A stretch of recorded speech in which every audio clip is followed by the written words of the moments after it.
وحده لا شريك له تعظيما لشأنه وأشهد أن محمدا عبده ورسوله الداعي إلى رضوانه اللهم صل عليه وعلى آله وصحبه وإخوانه أما بعد.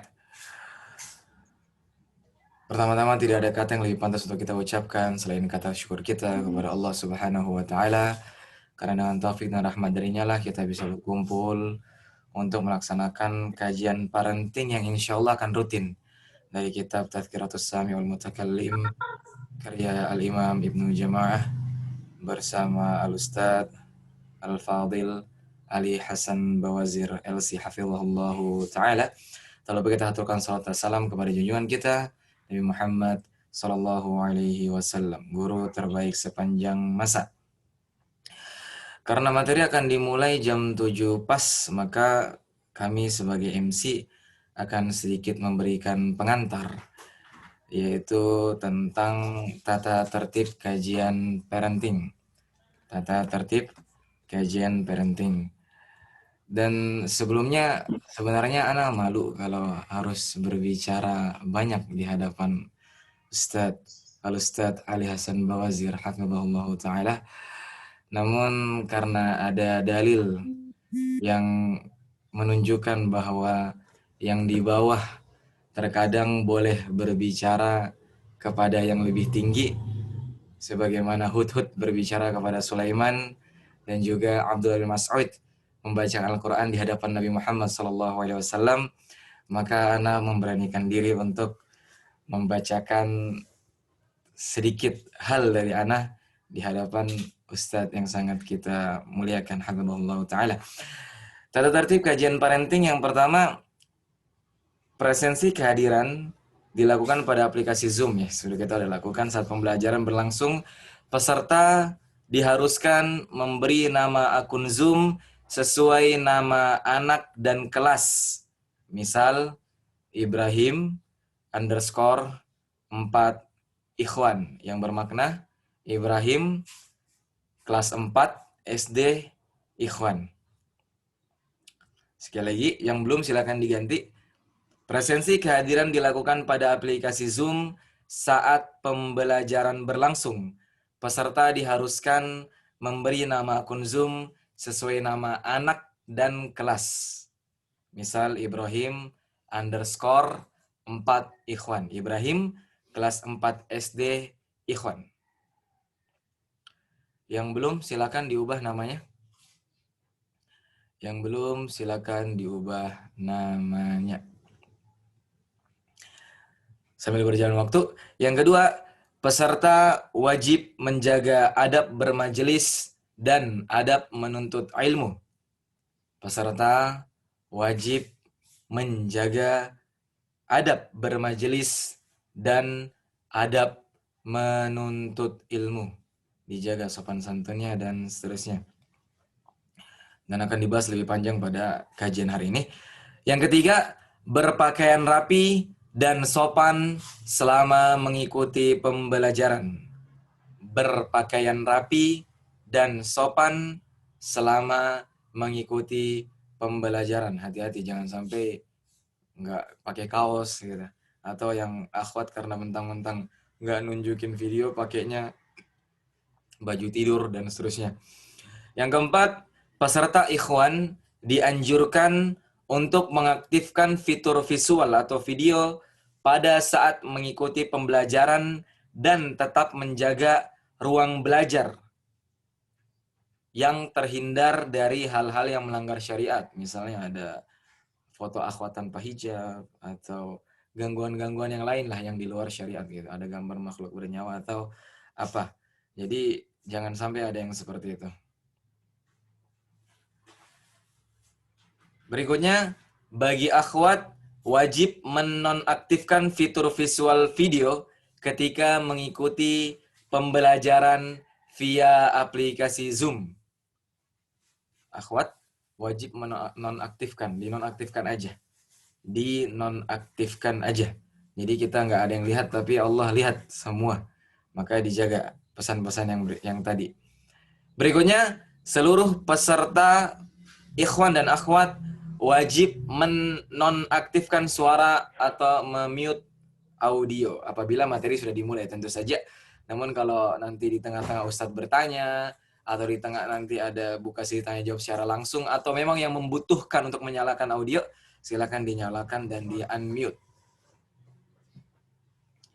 Berikutnya, menyiapkan perangkat pendukung ketika mengikuti pembelajaran, semisal muqarrar kitab, buku catatan, nih mencatat nih. Kemudian headset dan lain-lain agar pembelajaran dapat diikuti secara maksimal.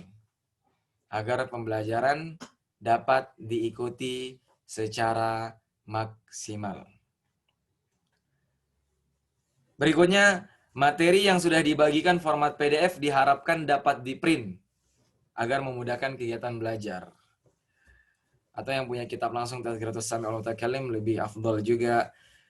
Tapi kalau sudah dibagikan format PDF yang bisa print diharapkan di-print agar lebih maksimal. Nanti bisa coret-coret di situ, ada catatan-catatan, kita bisa coret-coret di situ. Berikutnya, untuk kelancaran serta kenyamanan proses pembelajaran atau kajian ini, peserta yang melanggar peraturan ketika pembelajaran sebagaimana dijelaskan pada poin 2, 3, 4, dan 5 akan kami keluarkan dari dars, dari pembelajaran tanpa pemberitahuan sebelumnya. Jadi di sini kami bisa menendang siapapun yang kami kehendaki gitu. Jadi yang nggak sopan, nggak menjaga adab, nggak serius kelihatan bisa langsung ditendang. Insyaallah ta'ala. Oke, jadi demikian pembacaan tata tertib kajian parenting kali ini. Kami ingatkan lagi, jangan lupa untuk mencatat qayyidul ilma bil kitabah, catatlah, ikatlah ilmu dengan tulisan agar nggak hilang. Dan juga insya Allah ini akan menjadi kajian rutin ya. Insya Allah ini akan menjadi kajian rutin. Maka sebarkan kepada semua yang bisa sebarkan lewat WA ataupun apapun itu. Dan nanti setiap peserta akan diminta untuk membacakan kitab agar lebih interaktif, agar lebih aktif. Nanti para peserta akan digulir untuk membacakan kitab gitu. Akan digulir untuk membacakan kitab. Nanti Ustadz Edo kalau malu-malu jangan langsung matiin audio langsung hilang gitu. Harus tetap bisa membaca gitu. Oke. Jadi semua tuh semua nanti akan digulir insyaallah taala. Dan insyaallah pertanyaan 15 menit sebelum berakhir ya. Jadi kalau sesuai jadwal berakhir 8.30, insya Allah kita mulai pertanyaan 8.15. Insya Allah kita mulai pembelajaran jam 8.15. Karena sudah jam 06.59 dan sesuai waktu kita akan mulai 07.00, maka sekarang kami berikan kepada Ustadz Al-Fadil, Ustadz Ali Hasan Bawazir, hafizahullahu ta'ala. Fadhal Ustadz. Barakallahu fiik akhi. Baik, kita mulai kajian kita. Bismillahirrahmanirrahim. Assalamualaikum warahmatullahi wabarakatuh.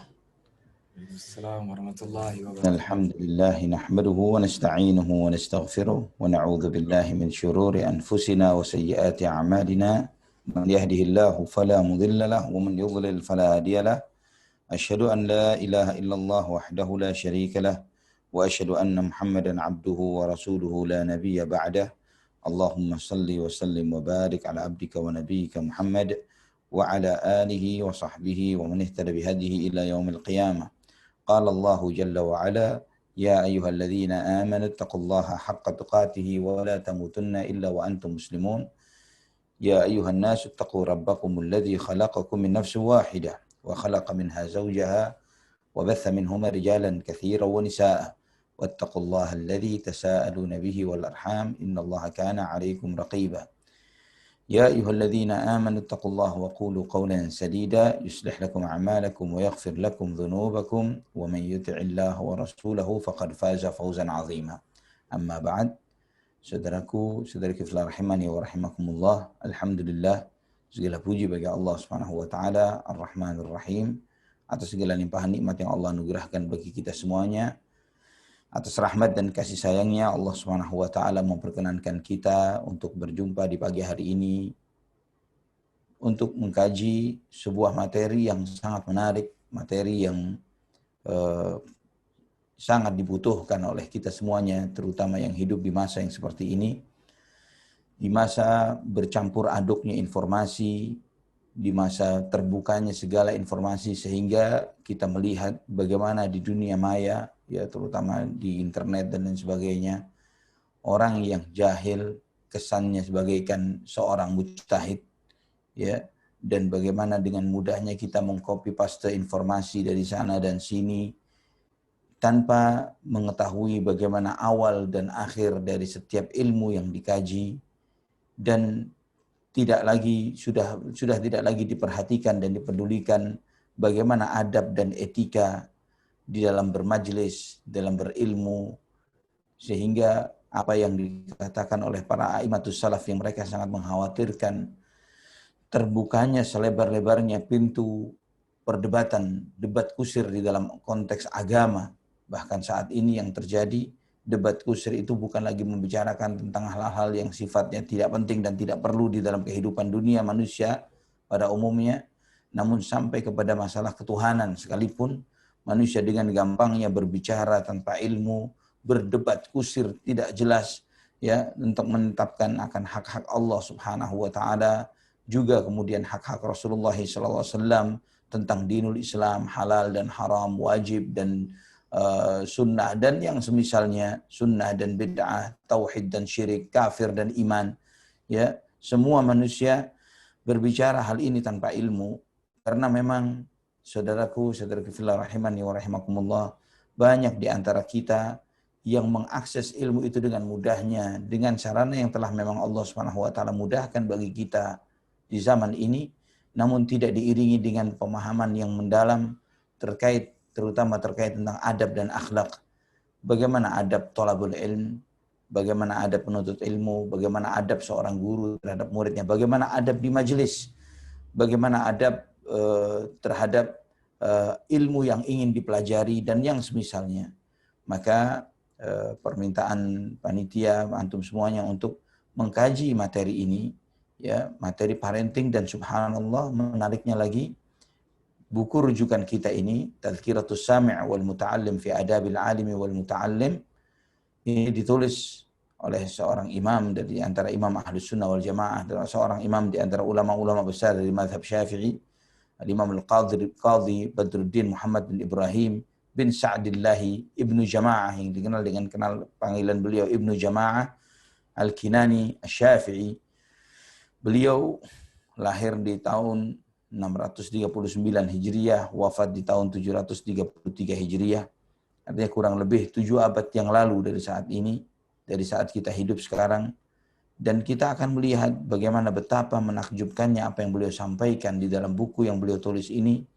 Beliau menjelaskan tentang keutamaan ilmu, kemudian beliau menjelaskan tentang adab seorang alim terhadap dirinya, kemudian bagaimana terhadap muridnya, dan yang lain sebagainya. Sampai beliau membahas tentang bagaimana adab seorang murid di sekolah, ya, bagaimana adab seorang murid di sekolahnya. Ini disampaikan oleh beliau rahimahullah, dan ini menunjukkan kepada kita betapa luas wawasan beliau rahimahullah. Ya, beliau hidup di kurang lebih 7 abad yang lalu, dan beliau menyingkap hal-hal yang sangat relevan sampai kehidupan kita saat ini. Ikhwatal iman rahimani wa rahimakumullah. Hal yang menarik yang dikutip oleh muhaqqiq, ya, yang mentahqiq buku ini, yang dia sebutkan di muqaddimah cetakan ketiganya, beliau menyampaikan tentang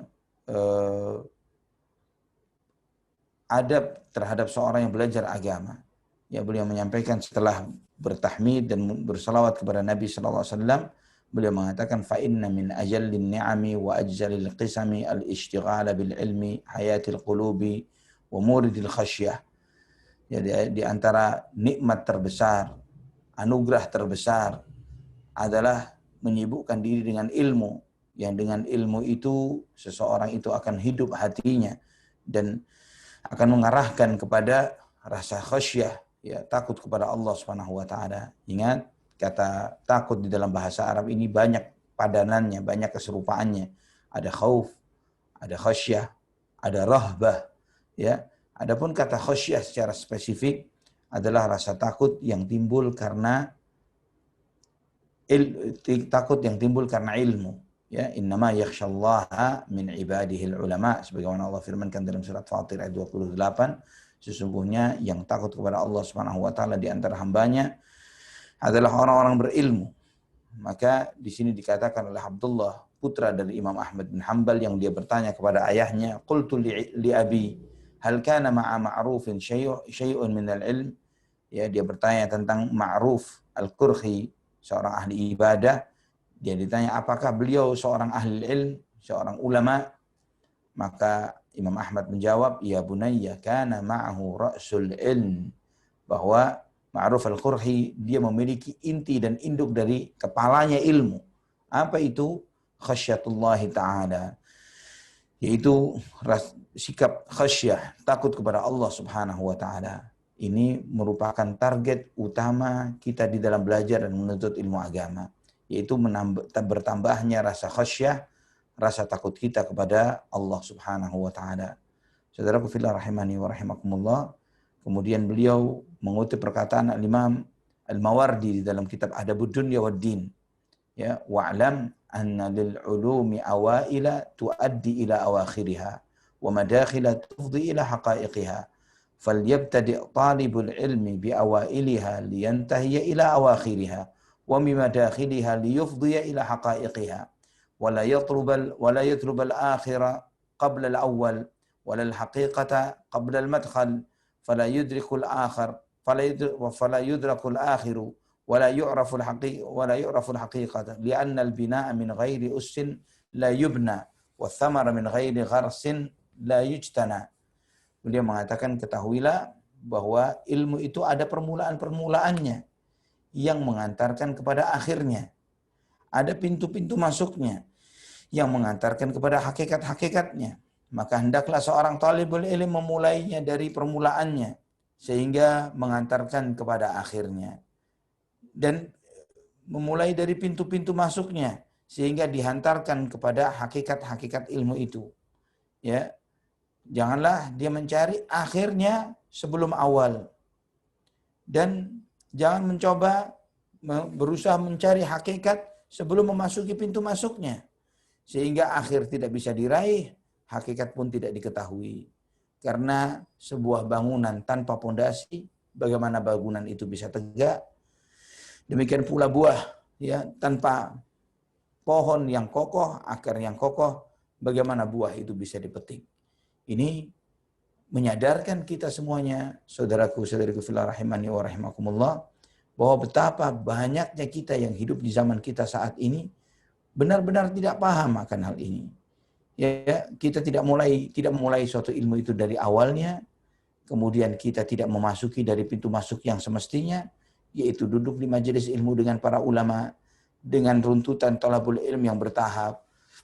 Kita tidak memulai dari sana, kita tidak belajar dari yang terpenting, yaitu akidah dan tauhid, memperbaiki keimanan kepada Allah Subhanahu wa taala, mengetahui hak yang terbesar yang harus ditunaikan oleh seorang hamba, yaitu hak Allah Subhanahu wa taala, sebelum sibuk dengan hak-hak yang lainnya.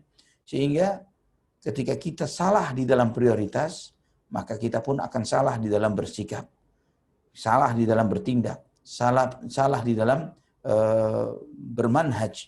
Ya, maka antum perhatikan bagaimana orientasi banyak umat Islam saat ini, yang mereka mengatakan bahwa urusan terpenting adalah mengkritisi pemerintah. Urusan terpenting adalah urusan ini, urusan terpenting adalah itu, dan lain sebagainya. Banyak kaum muslimin berorientasi kepada apa yang terpenting menurut hemat pribadi dan manhaj mereka masing-masing, sedangkan mereka melupakan urusan terpenting yang dipentingkan oleh Allah Subhanahu wa taala dan yang dipentingkan oleh Rasulullah sallallahu alaihi wasallam. Maka mengetahui suatu ilmu dengan memasuki dari awalnya sehingga kita dihantarkan kepada akhirnya, memasuki dari pintunya sehingga kita sampai kepada hakikatnya, adalah sesuatu yang paling dibutuhkan bagi kita saat ini. Ketimbang kita sibuk memperhatikan kondisi, situasi, ekonomi, pandemi, sosial, politik, budaya, dan lain sebagainya, yang ketika kita menghabiskan sebagian fase hidup kita untuk mencari dan mengikuti berita-berita ini, padahal ketika kita terlewat sejenak saja, coba antum yang sering mengikuti berita tentang yang sedang tren, yang sedang yang sedang ramai di media sosial, yang menjadi viral. Berita yang viral sepekan yang lalu, saat ini adalah sesuatu yang sudah basi, yang tidak akan mungkin menarik untuk dibicarakan. Ya, sepekan yang lalu, baru sepekan yang lalu, viral. Kita bicarakan ini viral. Coba Anda iseng saja mengupload ulang berita viral sepekan yang lalu, maka Anda akan diketawakan oleh banyak orang. Apa saja yang Anda bicarakan ini, sesuatu yang sudah basi, sudah kadaluarsa. Dan bayangkan jika seseorang, dia hidupnya terbawa arus yang sedang viral. Dan mati, dan dia tidak membawa apapun dari ilmu yang hakiki, yang sejati, yang sebenarnya, yaitu ilmu tentang Allah, tentang Rasulnya, tentang agamanya, tentang kitab sucinya. Yang ini tidak akan pernah basi selama-lamanya. Jadi, saudaraku, saudari fillah rahimani wa rahimakumullah, penting sekali kita memahami tentang adab-adab ilmu ini, sehingga kita mengetahui hakikat ilmu yang semestinya yang bagaimana yang kita pelajari, dan buah ilmu yang seperti apa yang kita harapkan dari menuntut ilmu, dari talabul ilm, yang kita menghabiskan banyak waktu kita, mengambil kesempatan untuk hadir di majelis yang seperti ini dari rumah kita masing-masing, dan kita membeli buku, belanja kitab, menyediakan perpustakaan di rumah kita dan lain sebagainya. Kita akan mengetahui apa target dari itu semuanya, yaitu menumbuhkan rasa khasyah, rasa takut kita kepada Allah Subhanahu wa taala. Ikhwatal iman rahimani wa rahimakumullah, sebelum kita mulai membahas materi dari buku ini, kita mencoba mengenal lebih dekat kepada penulis buku ini, Al-Imam Ibnu Jama'ah, ya, Al-Qadhi Badruddin Ibnu Jama'ah rahimahullah. Di dalam buku kita terdapat sebuah riwayat singkat tentang beliau. Yang disebutkan di sini, huwa Abu Abdullah Badruddin Muhammad bin Ibrahim bin Sa'dillah bin Jama'ah bin Ali bin Jama'ah bin Hazim bin Sakhar Al-Kinani Al-Hamawi Al-Syafi'i. Abu Abdullah Badruddin Muhammad bin Ibrahim bin Sa'dillah bin Jama'ah bin Ali bin Jama'ah bin Hazim bin Sakhar Al-Kinani Al-Hamawi Al-Syafi'i. Beliau dilahirkan di hari Jumat di bulan Rabiul Akhir pada tahun 639 Hijriyah. Beliau hidup dan tumbuh dari satu keluarga yang memang yang adalah orang-orang ahli ilmu, orang-orang yang beragama, dari keluarga qadhi. Ya, ayahnya adalah seorang qadhi, seorang hakim yang bernama Burhanuddin Ibnu Jama'ah. Ya, dan seseorang tidak akan duduk di level qadhi atau seorang hakim kecuali orang yang sangat mumpuni dalam ilmu syariah, dan tidak cukup saja dia mumpuni dalam ilmu syariah, tapi di saat yang bersamaan beliau adalah seorang yang memiliki khibrah, pengalaman, ya. Jangankan dalam urusan qadhi dalam mahkamah syariah, ya, hakim dalam mahkamah syariah, hakim dan dalam mahkamah konvensional saja yang hukum buatan manusia, hukum positif buatan manusia, seseorang tidak serta-merta lulus sarjana hukum kemudian dia bisa menjadi seorang hakim. Ya, dia akan mengalami proses yang sedemikian lama, di kematangan ilmu, kecukupan wawasan, yang dengan itu, dengan tahapan-tahapan itu duduklah dia sebagai seorang hakim. Ya, berbeda, dan ini dalam urusan ilmu yang sifatnya dunia, hukum-hukum yang buatan manusia. Bagaimana terkait dengan qadhi dalam mahkamah syariah? Ya, maka screeningnya, prosesnya untuk menjadi ke level tersebut jauh lebih dalam, jauh lebih ketat dalam hal ini. Tidak cukup dilihat dari wawasan ilmu, wawasan pengalaman, tapi juga dilihat dari kesolehan yang bersangkutan. Ya, jika seorang diangkat sebagai qadhi dalam mahkamah syariah itu orangnya biasa bersenda gurau dengan tanpa batas dengan banyak orang, biasa nongkrong di tempat-tempat umum terbuka, yang seperti itu mustahil menjadi seorang qadhi. Walaupun mungkin dia punya ilmu yang hebat, gelar di depan dan di belakang namanya di sana sini, ya, walaupun dia punya wawasan kasus yang sangat banyak, tapi ketika orang itu tidak wara', tidak orang yang menjaga dirinya, bukanlah orang yang bertakwa, artinya level kewaraan ini lebih tinggi dari bukan sekedar menjalankan perintah, menjauhi larangan, tapi bagaimana orang yang menjaga kepribadiannya, antara dia dengan Allah Subhanahu wa taala. Dan ayah dari Ibnu Jamaah rahimahullah ini adalah seorang qadhi, seorang hakim, Burhanuddin Ibnu Jamaah. Beliau wafat tahun 675 Hijriyah. Kakeknya pun demikian. Beliau mempelajari Al-Quran, menghafal Al-Quran dari ayahnya, ya, dan banyak mempelajari, menghafal matan-matan ilmu. Dan subhanallah ikhwatal iman, ini yang perlu kita perhatikan, bahwa kebiasaan yang seperti ini dari para ulama salaf, orang alim melahirkan orang alim, itu menjadi sesuatu yang sangat jarang, terutama di zaman kita saat ini. Terutama juga ini di antara sebab terbukanya informasi yang sedemikian dahsyat, sehingga setiap anak-anak kita ini, mereka sudah seringkali sudah terkontaminasi orientasi dia dalam melihat segala sesuatu, melihat dunia ini, sehingga ketika melihat misalnya ayahnya atau kakeknya seorang ahli ilmu, namun dia lebih cenderung untuk mengambil, saya lebih baik milih sebagai pedagang atau sebagai profesional ini dan itu dan sebagainya, karena dia sudah terkontaminasi dengan informasi-informasi yang demikian terbuka bebasnya di zaman kita sekarang. Namun para ulama salaf terdahulu sangat terbiasa jika keluarga ahli ilmu, kemudian mereka melahirkan ahli ilmu dan sebagainya. Karena mereka fokus terdidik di satu lingkungan, di satu masyarakat yang seperti itu, dan tidak mudah terkontaminasi dengan budaya-budaya luar, apalagi yang jauh dari lingkungan mereka hidup. Maka di sini kita melihat bagaimana Ibnu Jamaah rahimahullah, beliau banyak menghafal matan-matan ilmu dari ayahnya. Ya, dan kemudian ketika menginjak remaja, beliau banyak mendengar dari masyayikh yang ada di Humah, yaitu Syarafuddin Abdul Aziz Al-Ansari. Kemudian beliau mendengar dari Ar-Ridha Ibn Al-Burhan, Ar-Rashid Al-Attar, At-Taj Ibn Al-Qastalani, Taqiyuddin Ibn Al-Yusur, dan yang banyak yang lainnya. Bahkan disebutkan di dalam catatan kaki bahwa Alamuddin Al-Barzali mengumpulkan masyayikh atau ulama, guru-guru dari Ibnu Jamaah, ya, gurunya Ibnu Jamaah itu dikumpulkan dan dikumpulkan nama-namanya dan tercetak dalam 2 jilid buku, ya, diterbitkan Darul Gharb Al-Islami, ya, dalam 2 jilid buku yang isinya daftar gurunya Ibnu Jamaah.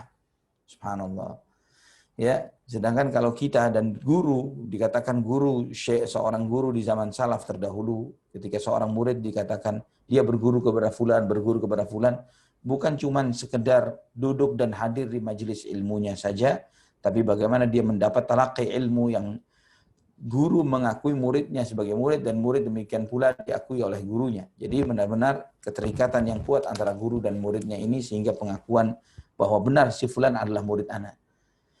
Ini sampai hari ini pun ikhwatal iman, sebagian masyayikh, ya, para ulama kita pun memperlakukan hal yang sama. Tidak semua orang yang sempat hadir misalnya di majelis, misalnya Syekh Muhammad bin Shalih Al-Utsaimin, kemudian dengan gampang mengklaim bahwa anak muridnya Syekh Utsaimin, atau duduk di majelisnya Syekh bin Baz rahimahullah kemudian mengatakan anak muridnya Syekh bin Baz. Kenapa anak pernah hadir khutbah Jumat ketika Syekh bin Baz ngajar pengajian? Ya, tidak cukup sampai di situ. Atau kebetulan kita sedang lewat dan nongkrong di majelisnya salah seorang syekh dari masyayikh ulama, kemudian kita mengatakan bahwa kita murid si fulan. Tidak seperti itu. Tapi lebih dari itu adalah keterikatan ilmu, keterikatan emosional antara seorang guru dan muridnya.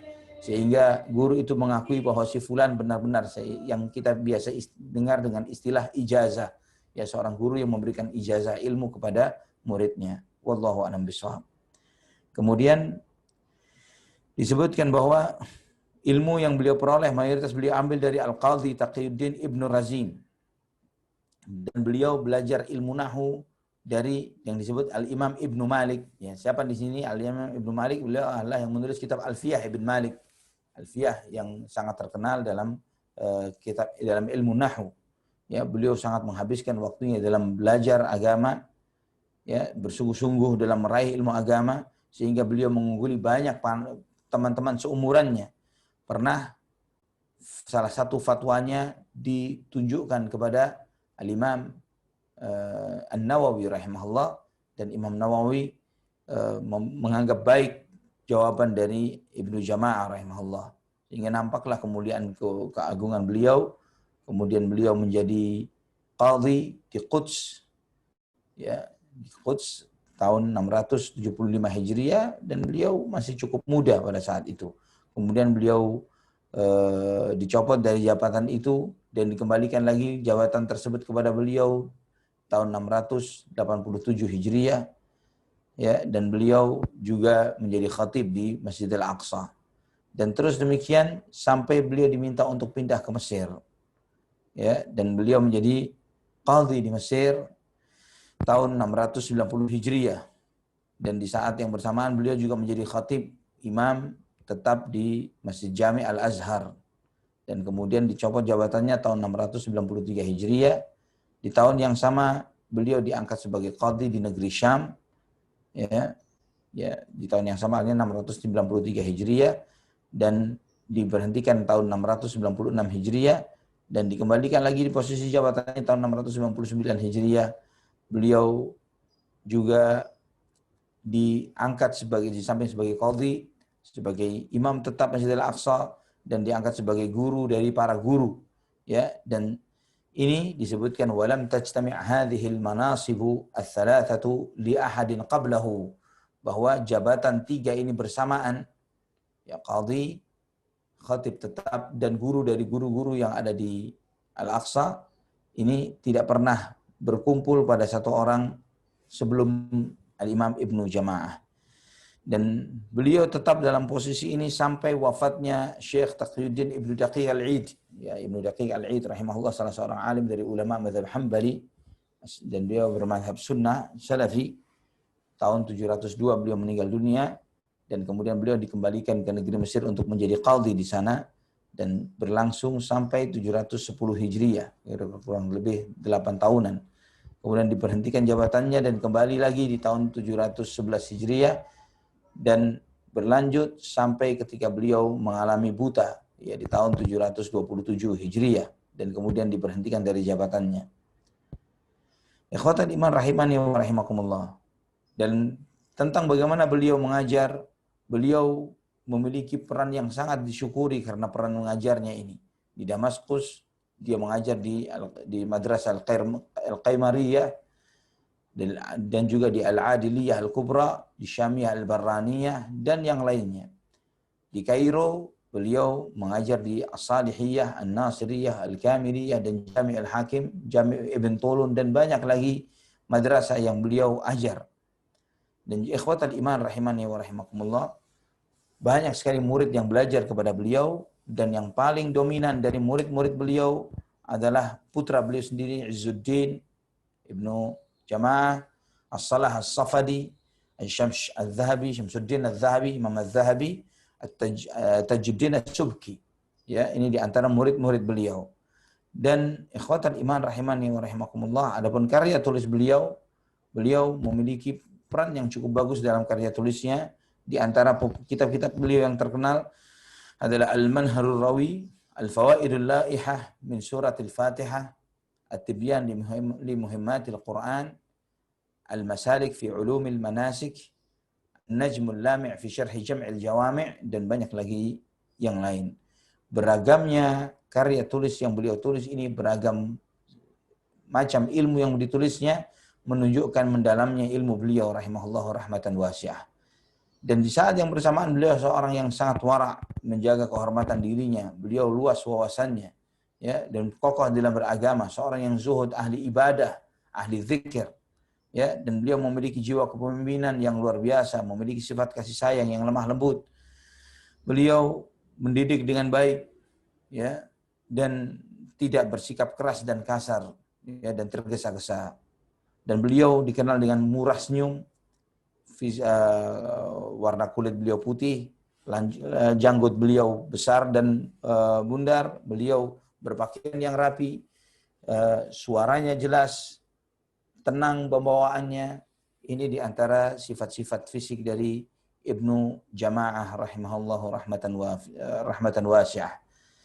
Dan beliau meninggal rahimahullah pada malam Senin tanggal 21 Jumadil Ula. Ya, ini ikhwatal iman rahimani wa rahimakumullah, banyak sekali rujukan yang dijadikan sebagai rujukan oleh muhaqqiq yang mentahqiq buku ini di dalam menyebutkan riwayat hidup dari Al-Imam Ibnu Jama'ah rahimahullahu rahmatan wasi'ah. Ya, antum yang memiliki buku ini atau terjemahannya bisa antum melihat di buku kita ini di halaman 13 yang edisi bahasa Arabnya. Adapun yang berikutnya ketika penulis muhaqqiq menyebutkan tentang beberapa manuskrip yang dijadikan sebagai rujukan, ya kita skip saja, antum yang memiliki buku silakan melihat. Dan hal ini jika kita melihat banyak buku-buku salaf sebelum antum membaca isi bukunya selalu menyertakan yang seperti ini. Bahkan buku-buku seperti Sahih Bukhari, Sahih Muslim, atau Al-Ummah Syafi'i, atau Muwatta Imam Malik, dan yang semisalnya biasanya menyertakan yang seperti ini. Ini untuk menunjukkan kepada kita semuanya bahwa buku yang sedang kita kaji ini adalah buku yang jelas keautentikannya, ya. Dan para ulama, ikhwatal iman rahimani wa rahimakumullah, bagaimana mereka mengetahui sebuah karya tulis itu betul karya tulis si fulan, ya. Misalnya, bagaimana kita tahu bahwa Ar-Risalah itu adalah karya Imam Syafi'i, bukan karya imam lainnya. Ini penting dipahami karena misalnya bisa jadi seseorang itu menisbatkan sebuah buku kepada Imam Fulan. Ini karya Imam Fulan misalnya ada, dan ini terjadi, ya, seperti beberapa risalah tentang akidah yang dinisbatkan kepada Imam Syafi'i misalnya, padahal Imam Syafi'i rahimahullah sama sekali tidak menulis risalah tersebut. Nah, bagaimana cara mengetahuinya? Di antaranya pertama dengan pengakuan penulis itu sendiri. Ya, pengakuan penulis bahwa dia menulis buku tersebut. Dan kemudian disaksikan oleh murid-muridnya. Ya, disaksikan oleh murid-muridnya. Juga disaksikan oleh para ulama yang menceritakan tentang beliau. Ya, ulama-ulama ini ketika menceritakan tentang kisah seorang alim, dia juga menyebutkan bahwa orang alim ini menulis buku ini, menulis buku itu, menulis buku ini, dan sebagainya. Seperti kalau tidak salah Ibnu Qutaibah rahimahullah, ada sebuah kitab yang dinisbatkan kepada beliau yang berjudul Al-Khilafah wal Mulk, ya, tentang khilafah, tentang kekhilafahan. Yang hakikat isi dari buku tersebut lebih cenderung kepada ajaran Syiah Rafidhah, ya. Dan kemudian para ulama ahlus sunnah di dalam menyingkap akan hal ini, kebohongan hal tersebut, mereka kemudian meng-cross-check dengan melihat bagaimana Ibnu Qutaibah rahimahullah di mata para ulama yang di zamannya. Pengakuan keilmuannya, karya-karya tulisnya, dan yang lain sebagainya. Maka dari situ tersingkap. Ternyata buku tersebut adalah kepalsuan, ya, tidak benar penisbatannya kepada Imam Ibnu Qutaibah rahimahullah, dan yang semisalnya. Banyak lagi yang seperti ini, sangat banyak ikhwatal iman. Ya, sangat banyak. Dengan adanya manuskrip ini, kemudian di cross checkkan dengan biasanya dengan manuskrip itu ada beberapa. Ya, biasa jadi manuskrip itu, ya, karena alhamdulillah kita di zaman kita saat ini seperti sebelum kita memulai kajian kita, ana minta kepada panitia mungkin nuskhah satu kitab dari buku ini karena kebetulan teks cetaknya ana tidak punya. Tapi qadarullah subhanallah, sampai hari ini misalnya belum sampai karena mungkin lagi proses pengiriman. Tapi kita dengan begitu mudahnya kita bisa mendownload file PDF-nya, kita bisa membaca, memurajaah, meneliti dan lain sebagainya, ya, mengambil manfaat yang seperti ini. Yang ini tidak terjadi kurang lebih 1 abad dari zaman kita sekarang, ya.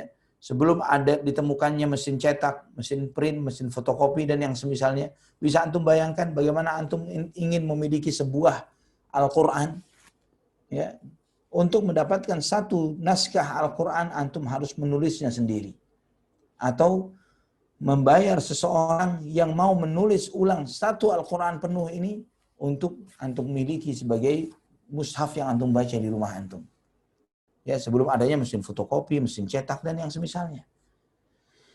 Kemudian ini baru Al-Quran. Bagaimana Sahih Bukhari, Sahih Muslim, dan seterusnya. Kemudian kitab-kitab para ulama, Riyadhus Shalihin, dan yang lain sebagainya. Ribuan, bahkan mungkin jutaan buku. Dan jika antum perhatikan bagaimana perjuangan para ulama, rahimahumullah, yang hidup sebelum ini. Maka kita melihat keberkahan ilmu mereka seperti ketika kita membaca jawaban-jawaban Ibnu Taimiyah dalam Majmu' Fatawa misalnya. Beliau hidup di zaman itu yang tidak ada mesin cetak dan lain sebagainya. Bagaimana keluasan wawasan beliau dengan membaca buku-buku yang subhanallah yang banyak sekali. Antum lihat manuskrip yang ada di foto-foto manuskrip yang ada itu dengan khat yang sangat menyakitkan mata. Ya, bukan sesuatu dengan gaya tulis yang gampang, yang enak dicerna dan dipahami. Tapi itulah perjuangan mereka. Dan oleh karena itulah Allah Subhanahu wa taala memberikan keberkahan ilmu kepada mereka, keberkahan usia kepada mereka rahimahumullah.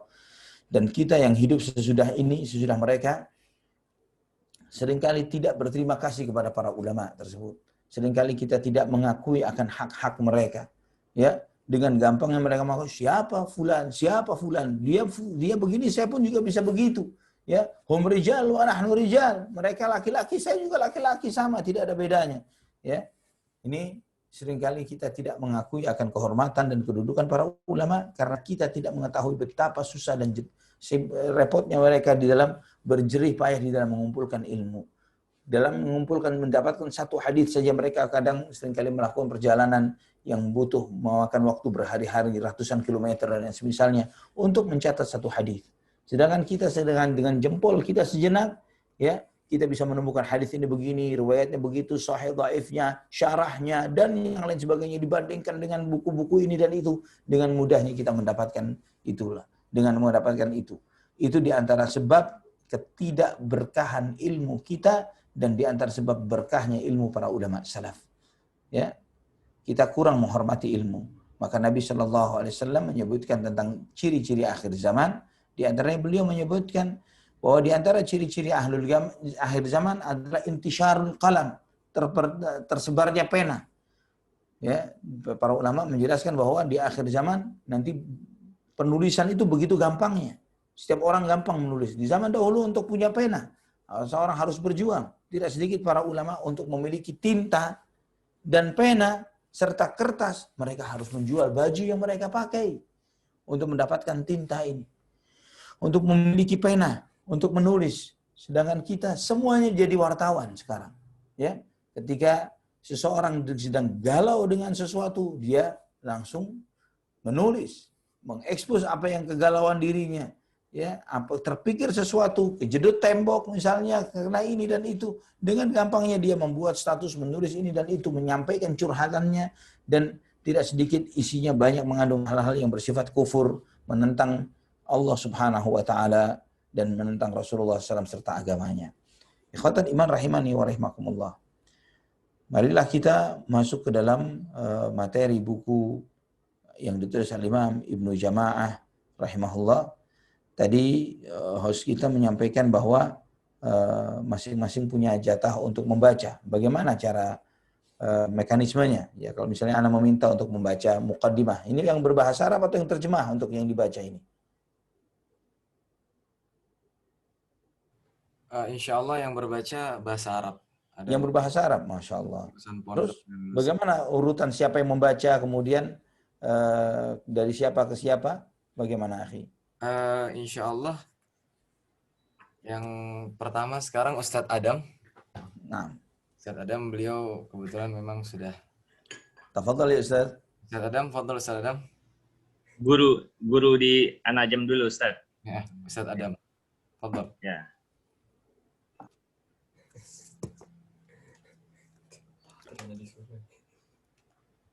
Ustadz Adam. Tadi di sebelah Ustadz Yusuf, Ustadz Adam.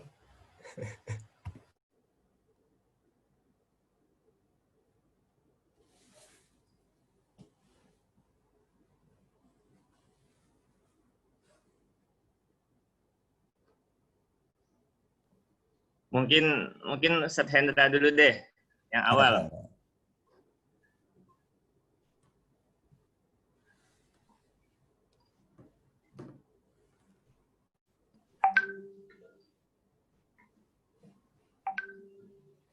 Afwan Ustadz, yang ini ya. Allahumma alhamdu kulluh, gitu ya. Atau Alhamdulillahil barrir rahimi, al-wasi'il alimi, dzil fadlil azimi. Muqaddimah. Oh iya, muqaddimah. Afwan. Halaman berapa? Khamis. Oh, udah jauh banget. Afan. Oke. Halamannya Ustaz.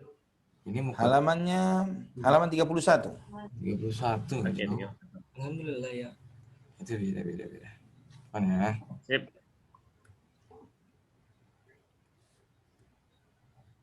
Oh iya. Oke. Bismillahirrahmanirrahim. Qala al-musannifu rahimahullahu ta'ala. Alhamdulillahil barrir rahim. Al-wasi'il alim. Dzil fadlil azim. Wa afdhalus salati wa atammut taslim. Ala sayyidina Muhammadin nabiyil karim. Al-munazzalu alaihi fi dzikril hakim. Wa innaka la'ala khuluqin azim. Wa ala alihi wa ashabihil kiram warihi fi darin na'im. Amma ba'du. Baik, yakfi huna Ustaz.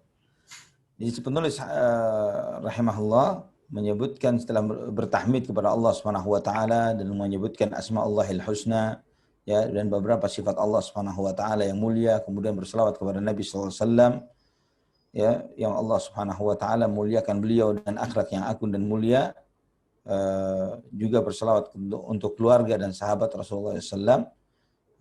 Nah, di sini kemudian penulis menyampaikan setelah amma ba'du. Tafadhal ya akhi. Amma ba'du fa inna min ahammi ma yubadiru bihi al-labibu syarha syababihi wa yut'ibu nafsahu fi tahsilihi wa iktisabihi husnal adabi alladhi syahida asy-syar'u wal aqlu bi fadlihi wattafaqatil ara'u wa al-sinatu ala syukri ahlihi. Nah, di sini walillahil hamd penulis menyampaikan bahwa di antara yang terpenting yang disegerakan oleh orang yang memiliki kecerdasan, al-labibnya orang yang memiliki pemahaman yang mendalam, terutama di awal masa mudanya, ya, dan dia kemudian berusaha untuk meraih hal ini, ya, menundukkan dirinya untuk meraih hal tersebut dan memperolehnya, yaitu husnul adab, adab yang baik, yang syariat telah yang telah menyaksikan dan membuktikan. Demikian pula akal telah membuktikan akan kemuliaan dari adab yang mulia ini. Dan juga wattafaqatil ara'u wal alsinatu ala syukri ahlihi, ya, sepakat semua manusia yang bahwa pendapat manusia juga pujian-pujian orang sepakat akan pujian terhadap orang-orang yang memiliki adab dan akhlak yang mulia. Di sini ikhwatal iman rahimani wa rahimakumullah, penulis menyebutkan tentang pentingnya memperbaiki adab sejak awal-awal umur seseorang. Kita melihat dalam fase kehidupan seseorang, ya, bahwa fase hidup ini bertahap dari sejak kita terlahir dari rahim ibu kita, ya, dari kita sejak terlahir dari rahim ibu kita mengalami masa anak-anak, ya, dari bayi, kemudian ketika kita mulai bisa mengakses informasi, mencerna pemahaman, mendengar suara, memahami kata demi kata. Di saat yang seperti ini, apa yang perlu kita tanamkan dan kita ajarkan kepada anak-anak kita, yaitu adab yang bagus, adab yang baik. Ya, proses thalabul ilmiah itu adalah dengan belajar adab dan etika. Bagaimana dia belajar untuk berkata-kata yang santun, bagaimana dia belajar untuk makan dan minum sesuai dengan sunnah Nabi SAW, belajar tersenyum, belajar membuang sampah pada tempatnya, dibiasakan, jadi mengajarkan kepada anak yang baru tumbuh ini, anak-anak ini, bagaimana mereka menghidupkan nilai-nilai adab dan akhlak ini di dalam kehidupan sehari-hari. Karena thalabul ilm, menuntut ilmu itu pada dasarnya adalah menanamkan kebiasaan-kebiasaan baik. Nah, ini dilakukan sampai mereka menginjak baligh. Ya, proses thalabul ilm, memperbaiki adab dan akhlak dan menuntut ilmu-ilmu yang bermanfaat seperti menghafal Al-Qur'an dan yang semisalnya. Nah, sampai kapan? Sampai ketika menginjak remaja, baligh, dia proses menuntut ilmu ini tetap berlanjut. Ya, proses tahdzibul akhlak, memperbaiki akhlaknya agar memiliki akhlak yang mulia, thalabul ilm, tarsikhul ilm, mendalami ilmu, dan di saat yang bersamaan ada tambahan karena dia sudah baligh, sudah mengenal syahwat dan hawa nafsu, bagaimana dia mengekang syahwat dan hawa nafsunya. Ya, ada tambahan bagaimana dia mengekang syahwat dan hawa nafsunya. Ini di masa remaja dikenalkan kepada mereka tentang pintu-pintu syaitan yang memasuki remaja dari sisi pintu syahwatnya. Ya, nah ini harus dipahamkan kepada anak-anak kita dan anak-anak didik kita. Ya, karena mengenalkan kepada remaja kita, terutama tentang ketika mereka sudah menginjak remaja, ya, tentang syahwat. Kita bukan cuma mengajarkan bahwa kalau misalnya kamu sudah mimpi balik, kamu mandi wajib ya. Bukan cuma sekedar berhenti sampai di situ. Tapi juga menjelaskan kepada mereka bahwa kamu sudah mulai mengenal syahwat terhadap lawan jenis. Jadi takutlah kepada Allah Subhanahu wa taala yang senantiasa mengawasi dirimu, bahwa ini adalah fitnah dan Nabi SAW menyebutkan fitnah terbesar adalah wanita, ya, dan yang seterusnya. Diingatkan akan hal ini. Dan juga bahwa syahwat di dalam Islam itu bukan berarti diharamkan secara mutlak, tapi nanti kamu ada waktunya setelah cukup ilmumu, cukup kesanggupan dirimu, kamu boleh menikah. Dan disitulah kamu akan mendapatkan pahala dari setiap ketika seseorang di dalam Islam ini, ketika dia melampiaskan syahwat yang haram, dia berdosa. Ketika dia melakukannya kepada yang halal, maka dia mendapatkan pahala. Wallahu a'lam bishawab. Fadhal akhi, istamir. Wa inna ahaqqan nasi bihadhil khaslatil jamilah wa aulahum bihiyazati hadhil martabatil jalilah ahlul ilm alladhina hallu bihi dhurwatal majri was sana wa ahrazu bihi qasabatis sabqi ila wirathatil anbiya li'ilmihim bimakarimi akhlaqin nabiy sallallahu alaihi wasallam wa adabihi wa husni siratil a'immatil athhari min ahli baitihi wa ashabihi wa bima kana alaihi a'immatu ulama'is salaf waqtada bihadihim fihi masyayikhul khalaf. Barakallahu fiik. Beliau menyebutkan, penulis rahimahullah menyebutkan bahwa manusia yang paling berhak dengan sifat-sifat yang mulia ini dan yang paling berhak menghiasi dirinya dengan kedudukan yang mulia ini adalah para ahlul ilm, ya, para ulama. Maksudnya di sini adalah jika akhlak dan adab yang mulia itu adalah indah bagi siapapun, maka semestinya ahlul ilm adalah yang paling berakhlak dan beradab, ya, memiliki jatah yang terbesar ketimbang yang lainnya. Karena apa? Karena dengan ilmu ini mereka sampai di puncak-puncak kemuliaan, yang dengan ilmunya ini mereka memegang tongkat estafet pewaris kenabian, ya. Karena dengan memegang tongkat estafet dari pewaris kenabian ini, karena mereka ini adalah para ulama warathatul anbiya, para ulama adalah pewaris para nabi. Dan ini adalah sebuah syaraf, sebuah kemuliaan bagaimana mereka ini yang memegang harta warisan terbesar yang ditinggalkan oleh manusia-manusia termulia yang pernah hidup di muka bumi, yaitu para nabi dan para rasul, dan harta warisan mereka adalah ilmu. Juga karena para ulama yang paling tahu tentang akhlak yang mulia dan adab-adab yang mulia yang dimiliki oleh Nabi kita Muhammad sallallahu alaihi wasallam. Juga yang paling paham dengan mengkaji dengan apa yang dia pelajari tentang perjalanan hidup yang orang-orang mulia dari para imam-imam yang suci dari kalangan Ahlul Bait dan para sahabat Rasulullah sallallahu alaihi wasallam. Ya, di dalam buku-buku sirah, di dalam buku-buku tarjamah disebutkan bagaimana kemuliaan para ulama dari kalangan sahabat radhiyallahu anhum ajma'in, ya, dari kalangan Ahlul Bait Nabi radhiyallahu anhum ajma'in.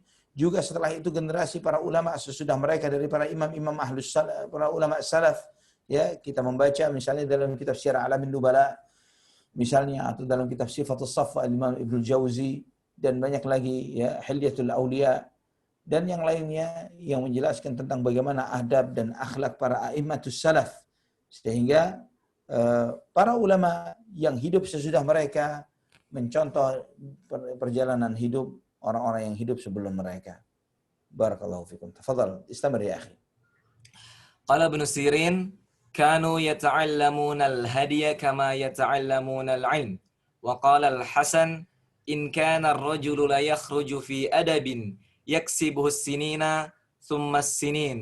وقال سفيان بن عيينة إن رسول الله صلى الله عليه وسلم هو الميزان الأكبر وعليه تعرض الأشياء على خلقه وسيرته وهديه فما وافقها فهو الحق وما خالفها فهو الباطل.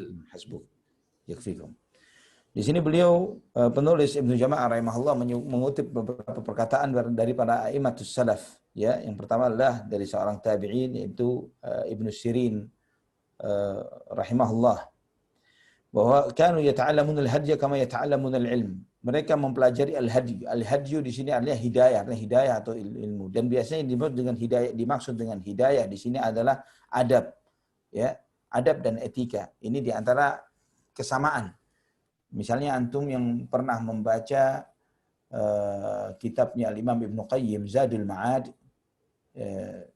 Al-Imam Ibnu Qayyim di dalam kitab Zadul Ma'ad, beliau mengklasifikasikan sub-sub bab dari buku itu, Hadyun Nabi fi kadza, Hadyun Nabi fi kadza, Hadyun Nabi fi kadza. Petunjuk Rasulullah SAW dalam salatnya misalnya, petunjuk Rasulullah SAW di dalam tarajulnya misalnya, menyisir rambutnya, Hadyun Nabi SAW, petunjuk Nabi SAW dalam ini dan itu dan lain sebagainya. Disebutkan tentang Hadyun Nabi dan seterusnya. Maksudnya adalah mereka belajar tentang petunjuk Nabi, adab-adab Rasulullah SAW, seperti mereka belajar tentang ilmu. Ya, karena memang ini bagian dari ilmu. Kita mengetahui, antum semua mengetahui ikhwatal iman rahimani wa rahimakumullah, bahwa Nabi SAW bersabda, akmalul mu'minina imanan ahsanuhum khuluqa. Ya, akmalul mu'minina imanan ahsanuhum khuluqa. Mukmin yang paling sempurna imannya, yang paling baik akhlaknya. Kenapa iman sempurna itu dikaitkan dengan akhlak yang terbaik? Karena memang akhlak ini menghiasi kehidupan seseorang lebih lama ketimbang waktu-waktu ibadah mahdhahnya. Ya, waktu sholat kita berapa jam dalam sehari dibandingkan dengan waktu interaksi kita dengan sesama. Orang tua dengan anak, anak dengan orang tua, saudara dengan saudara, suami dengan istri, istri dengan suami, tetangga dengan tetangga, sahabat dengan sahabat, partner dengan partner, pembeli dengan penjual, penjual dengan pembeli, terus demikian. Ya. Dan ini interaksi kita yang paling banyak yang kita habiskan dalam 24 jam adalah interaksi akhlak. Itulah kenapa mukmin yang paling sempurna imannya, yang paling baik akhlaknya. Ya, dikaitkan kesempurnaan iman itu dengan akhlak. Dan kemudian beliau mengutip perkataan Imam Al-Hasan Al-Basri rahimahullah, bahwa seseorang dia keluar dengan adab, hanya dengan akhlak tertentu yang mulia, yaksibuhus sinina thumma sinin, yang dia peroleh adab dan akhlak itu bertahun-tahun kemudian bertahun-tahun. Dan ini mengajarkan kepada kita ikhwatal iman bahwa di antara akhlak dan adab itu ada yang merupakan sesuatu yang sifatnya ghariziyah, sesuatu yang sudah ditanamkan, yang Allah Subhanahu wa taala anugerahkan kepada seseorang. Dan ada juga adab dan akhlak yang diperoleh dengan upaya ta'allum. Ya. Innamal ilmu bitta'allum wa annamal hilmu bittahallum. Bahwa ilmu itu dengan menuntut ilmu, dan juga menjadi orang yang sabar dengan berupaya terus belajar menjadi orang yang sabar. Ya, dan ini diantara cara seseorang untuk memiliki akhlak yang baik adalah dia berusaha untuk menjadi orang yang berakhlak yang baik. Belajar.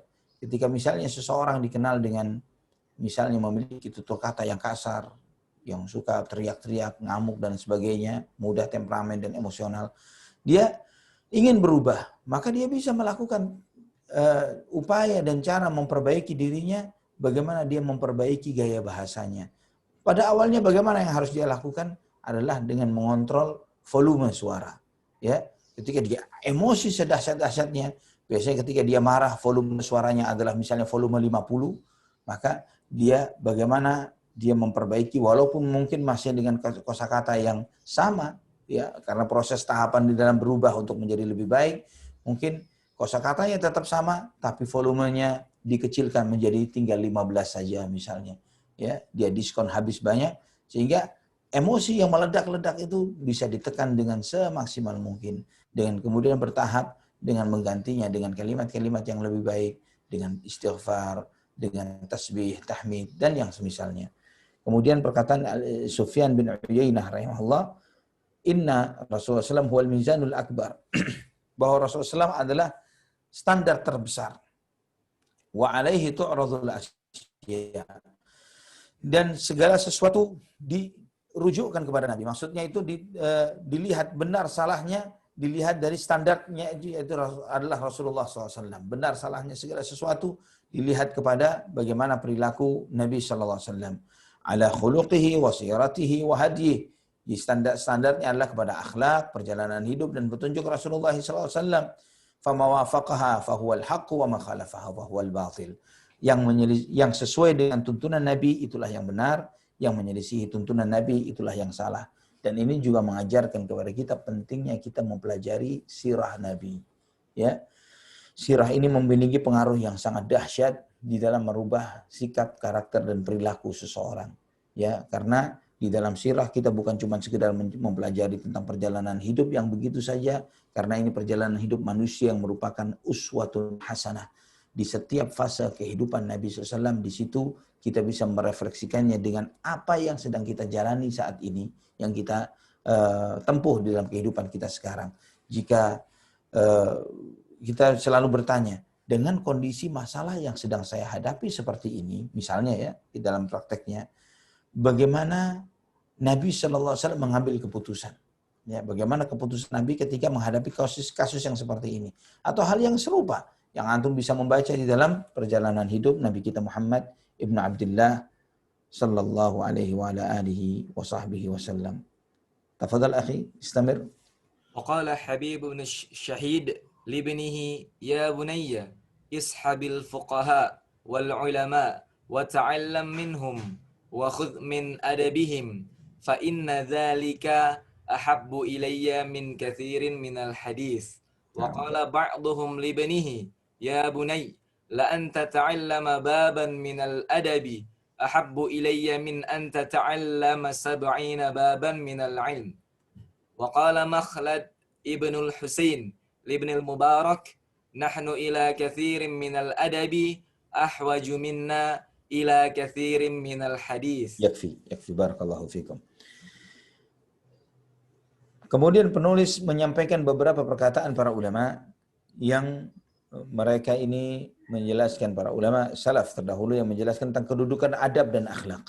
Dan ini mengajarkan kepada kita korelasi, ya, kesesuaian antara adab dan antara ilmu dan adab pada diri seseorang. Ya, di sini dikutipkan dari Hubaib ibn Syahid rahimahullah, disebutkan dalam footnote-nya adalah Abu Muhammad Hubaib ibn Syahid al-Basri. Beliau wafat tahun 145 Hijriah. Ya, dan disebutkan sirahnya, ceritanya di dalam kitab Sirah Alamin Nubala. Beliau berkata kepada putranya, ya bunayya ishabil fuqaha wal ulama. Wahai anakku, bersahabatlah kamu dengan para fuqaha, dengan para ulama. Wa ta'allam minhum wa khudh min adabihim. Belajarlah kamu dari mereka, ambillah dari adab-adab mereka. Fa inna dzalika ahabba ilayya min katsiri minal hadits. Karena di dalam hal tersebut lebih aku cintai ketimbang kamu banyak menghafal hadis. Ikhwatal iman, rahimani wa rahimakumullah. Ana sering memperhatikan para tullabul ilm, ya secara umum, ustaz-ustaz, dai-dai, ulama-ulama kita ini terbagi dari proses mereka belajar menjadi dua bagian besar. Yang pertama adalah yang mulazamah kepada masyayikh, dan yang kedua adalah yang lulusan jamiah dan universitas. Ya. Bedanya apa? Yang duduk di jamiah dan universitas tidak memiliki interaksi yang kuat dengan masyayikh dan guru mereka. Mereka hanya ketemu di kelas. Ya, selesai di kelas mereka sibuk dengan aktivitasnya masing-masing. Kecuali yang memang di samping di kelas mereka mengambil kesempatan untuk hadir di mulazamah para masyayikh tersebut. Tapi ada yang full mulazamah seperti di majelisnya Syekh Utsaimin rahimahullah, Syekh Muqbil bin Hadi rahimahullah, ya, dan para ulama-ulama seperti Syekh Muhammad Nasiruddin rahimahullah dan yang lainnya, ya, yang mereka memiliki murid-murid yang mulazamah dengan masyayikh tersebut. Yang Anda perhatikan, yang kita perhatikan, bahwa yang duduk mulazamah kepada seorang syekh ini memiliki sikap-sikap yang lebih indah ketimbang yang duduk di jamiah, di universitas. Dan Anda perhatikan adalah mungkin karena mereka seringkali meriwayatkan, Anda pernah melihat bagaimana Syekh Utsaimin rahimahullah, beliau begini, kemudian beliau menyikapinya dengan begini, bagaimana di majelisnya begitu, kemudian beliau menyikapinya dengan begitu, dan terus sebagainya. Menceritakan tentang kepribadian para ulama tersebut di dalam kehidupan mereka yang mustahil kita lihat ketika interaksi kita dengan guru hanya di kelas saja. Ya. Jadi mereka berinteraksi benar dengan kehidupan para ulama dengan masyayikh ini. Sehingga mereka melihat bagaimana sikapnya terhadap keluarga, terhadap anak, terhadap menantu, ketika menerima, misalnya ketika ada misalnya hal-hal yang mengejutkan ya dalam kehidupan. Misalnya seorang syekh, cerita Syekh Utsaimin rahimahullah, ketika beliau tanpa beliau sadari, ada salah seorang muridnya yang berupaya melamar untuk menjadi menantu syekh. Ya, Syekh Khalid Al-Muslih rahimahullah, hafizahullah. Ya, ini bagaimana prosesnya disaksikan oleh murid-muridnya yang lain, bagaimana sang murid ini kemudian mengajukan kepada syekh untuk menjadi menantunya dan lain sebagainya, dan bagaimana jawaban syekh, adabnya, akhlaknya, dan banyak hal yang seperti ini dimiliki oleh murid-murid yang mulazamah kepada seorang syekh. Ini wallahu a'lam bishawab, ini di antara hikmah dan maksud yang terkandung dari apa yang diucapkan oleh Hubaib bin Syahid rahimahullah. Dia berkata kepada anaknya, bertemanlah kepada ulama, kepada fuqaha, belajarlah dari ilmunya mereka, ambil dari adab dan akhlaknya. Dan itu lebih aku cintai ketimbang kamu menghafalkan hadis saja. Karena jika membaca buku, kita bisa kumpulkan kitab perpustakaan, kita bisa belanja. Tapi belajar adab, akhlak, etika berbicara, etika menjawab pertanyaan, ya bagaimana sabarnya seorang guru menghadapi nakalnya murid, ya bagaimana keisengan murid-muridnya yang bertanya hal-hal yang nyeleneh dan aneh dan lain sebagainya, dan banyak hal, keistiqomahan dia dan yang lain sebagainya yang hanya bisa dilihat dengan interaksi yang kental, yang kuat antara seorang murid dengan gurunya. Wallahu a'lam bishawab. Kemudian sebagian salaf berkata kepada muridnya, wahai anakku, engkau belajar satu bab dari bab adab lebih aku cintai ketimbang engkau mempelajari 70 bab dari ilmu. Ya, karena memang adab dan ilmu ini ikhwatal iman, ya sebagaimana tadi disampaikan, harus berkeseimbangan. Karena itulah sifatnya orang beriman. Nabi SAW bersabda, khaslatani la tajtami'ani fi munafiqin, husnu samtin wa fiqhun fid din. Ya, dua sifat yang tidak akan kumpul pada diri orang munafik. Apa itu? Akhlak yang baik dan ilmu agama. Ya, akhlak yang baik dan ilmu agama. Dua sifat ini tidak akan kumpul kepada diri seorang yang munafik. Karena bisa jadi orang munafik itu punya akhlak yang baik, tapi mustahil di saat yang bersamaan dia punya ilmu agama yang mendalam. Atau seorang munafik bisa jadi punya ilmu yang mendalam, tapi tidak memiliki akhlak yang baik. Tapi kedua-duanya kumpul pada diri munafik, ini mustahil. Ya, dua-duanya pasti berkumpul pada diri orang yang beriman kepada Allah Subhanahu wa taala. Beriman kepada Allah Subhanahu wa taala. Kemudian perkataan Makhlad Ibn al-Husain kepada Abdullah Ibn al-Mubarak, ya, kita mengetahui bahwa Abdullah Ibn al-Mubarak rahimahullah adalah seorang alim dari ulama tabi'in dan beliau imam di zamannya. Makhlad Ibn al-Husain ini adalah Abu Muhammad al-Azdi. Abu Dawud berkata, kana aqalu ahli zamanih. Ya, beliau adalah orang yang paling bijak di zamannya. Ya, seorang yang paling bijak di zamannya. Beliau berkata kepada Abdullah Ibn al-Mubarak rahimahullah, nahnu ila katsirin minal adabi ahwaju minna ila katsirin minal hadis. Kita lebih banyak butuh kepada adab dan akhlak, jauh lebih banyak ketimbang kita butuh dari banyak hadis. Ya, karena ikhwatal iman, menghafal hadis itu gampang, mempraktikkannya itu yang berat. Coba antum pikirkan hadis Nabi SAW yang insya Allah anak-anak kita pada hafal. Ya, sudah menghafalnya. Man kana yu'minu billahi wal yaumil akhir falyaqul khairan aw liyasmut. Sebagai contoh yang sederhana. Ya, barang siapa yang beriman kepada Allah dan hari akhir, hendaklah berkata yang baik atau diam. Gampang sekali dihafalkan. Tapi coba kita lihat dalam diri kita, kita praktekkan dalam kehidupan kita sehari-hari. Dan ketika Imam Nawawi rahimahullah mensyarah hadis ini, beliau menyampaikan pilihannya baik atau diam. Artinya apa? Kalau ada perkataan yang ada baiknya, ada buruknya, pilihannya adalah diam. Apalagi yang dominan buruknya, ada baiknya, tapi mengandung kemungkinan buruk, ya, itu adalah pilihannya adalah diam. Yang ditolerir oleh Nabi SAW hanya satu saja, perkataan yang murni baik. Man kana yu'minu billahi wal yaumil akhir falyakul khairan aw liyasmut, berkatalah yang baik atau diam. Jadi 100% baik baru sampaikan. Kalau ada kebaikannya, ada buruknya, diam pilihannya. Hanya itu kemungkinannya. Buruk sama sekali apalagi. Ya. Itu yang disampaikan oleh Imam Nawawi. Coba kita praktekkan hadis ini sehari ini saja misalnya. Ketika kita mau berbicara, kita pikirkan dulu, baiknya apa? Ada buruknya tidak? Ternyata ada baiknya, ada buruknya. Diam. Positif baik, sampaikan. Positif negatif 100% isinya, diam. Dan subhanallah, tidak ada yang lebih berat kita kontrol dalam diri kita melebihi kita mengontrol lisan kita sendiri. Itulah kenapa kita jauh lebih butuh akhlak ketimbang kita membutuhkan banyak hadis. Wallahu a'lam bishawab. Tafadhal akhi, istamir. Wa qila lisy-Syafi'i rahimahullahu ta'ala, "Kaifa syahwatuka lil adabi?" Qala, "Asma'u bil harfi minhu mimma lam asma'hu fatawaddu a'dha'i anna laha asma'an tatana'amu bih." Qila, "Wa kaifa talabuka lah?" Qala, "Talabul mar'atil mudillati waladaha wa laysa laha ghairuh." Nah, hasbuh. Barakallahu fiik.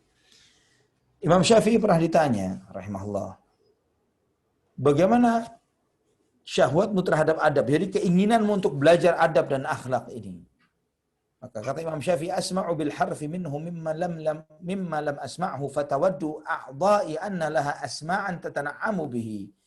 Ketika aku mendengar satu huruf dari ilmu adab ini yang belum pernah aku dengar sebelumnya, aku berharap setiap anggota tubuhku ini memiliki telinga yang dengannya menikmati ilmu tersebut. Kemudian ditanya, bagaimana kamu mempelajarinya? Jadi semangatmu di dalam belajar adab dan akhlak ini, maka dikatakan bahwa semangatku belajar adab dan akhlak ini seperti seorang wanita yang kehilangan, ya, seorang wanita yang sedang mencari anak satu-satunya yang hilang dari dirinya. Ya, ketika dia memiliki satu-satunya anak dan anak itu hilang dan dia berusaha untuk mencari satu-satunya buah hatinya yang hilang ini. Seperti itu aku ambisi di dalam belajar ilmu adab. Ini subhanallah, ikhwatal iman rahimani wa rahimakumullah. Ulama itu banyak. Ya, ulama itu banyak. Di zaman ini, di zaman sebelumnya, di zaman sebelum-sebelumnya, terus sampai zaman para sahabat radhiyallahu anhum ajma'in. Hanya satu fase saja, fase sahabat yang mereka ini satu fase, semua yang masuk kategori sahabat, semuanya udul, semuanya mulia, semuanya terhormat. Turun satu level, tabi'in. Banyak imam dan ulama dan orang-orang talibul ilm yang hidup di masa tabi'in. Tapi yang mendapatkan pujian, kedudukan, kemuliaan, kehormatan. Bukan hanya sekedar mereka kolektor hadis, ya, penghafal Quran, kolektor hadis, bukan cuma sekedar itu, tapi yang mereka yang menonjol memiliki keunggulan dan keutamaan bukan hanya karena sekedar keilmuannya dan kepandaiannya, tapi adab dan akhlaknya, yang dengan itulah mereka banyak mengungguli manusia di zamannya dan manusia yang hidup sesudah zaman mereka. Itulah kenapa di zaman Imam Syafi'i, Imam Ahmad, Imam Malik, banyak imam-imam yang banyak sekali yang hidup. Antum bisa melihat dalam kitab Tabaqat, ya, di level ini, di tingkatan ini ulama-ulama siapa banyak sekali, ya. Tapi yang menonjol hanya beberapa gelintir saja. Kenapa demikian? Karena bukan sekedar ilmunya, tapi adab, akhlak mereka, kemuliaan mereka, keluhuran akhlak dan adab mereka yang mengangkat derajat mereka jauh lebih mulia dari banyak teman-teman yang selevel dengan mereka dalam sisi keilmuan. Wallahu a'lam bishawab.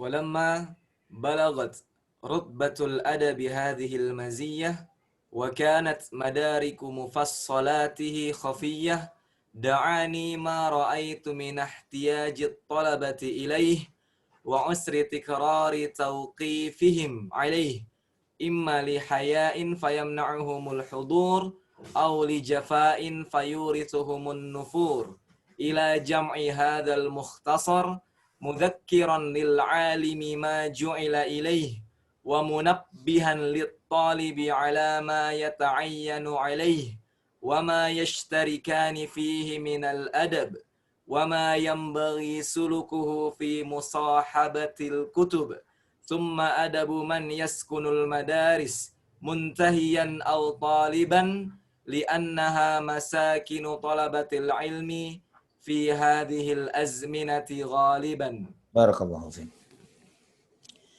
Beliau kemudian menjelaskan karena besarnya kedudukan adab dan akhlak yang seperti ini, dan kemudian memahami secara mendetail dan terperinci ini tidak mudah.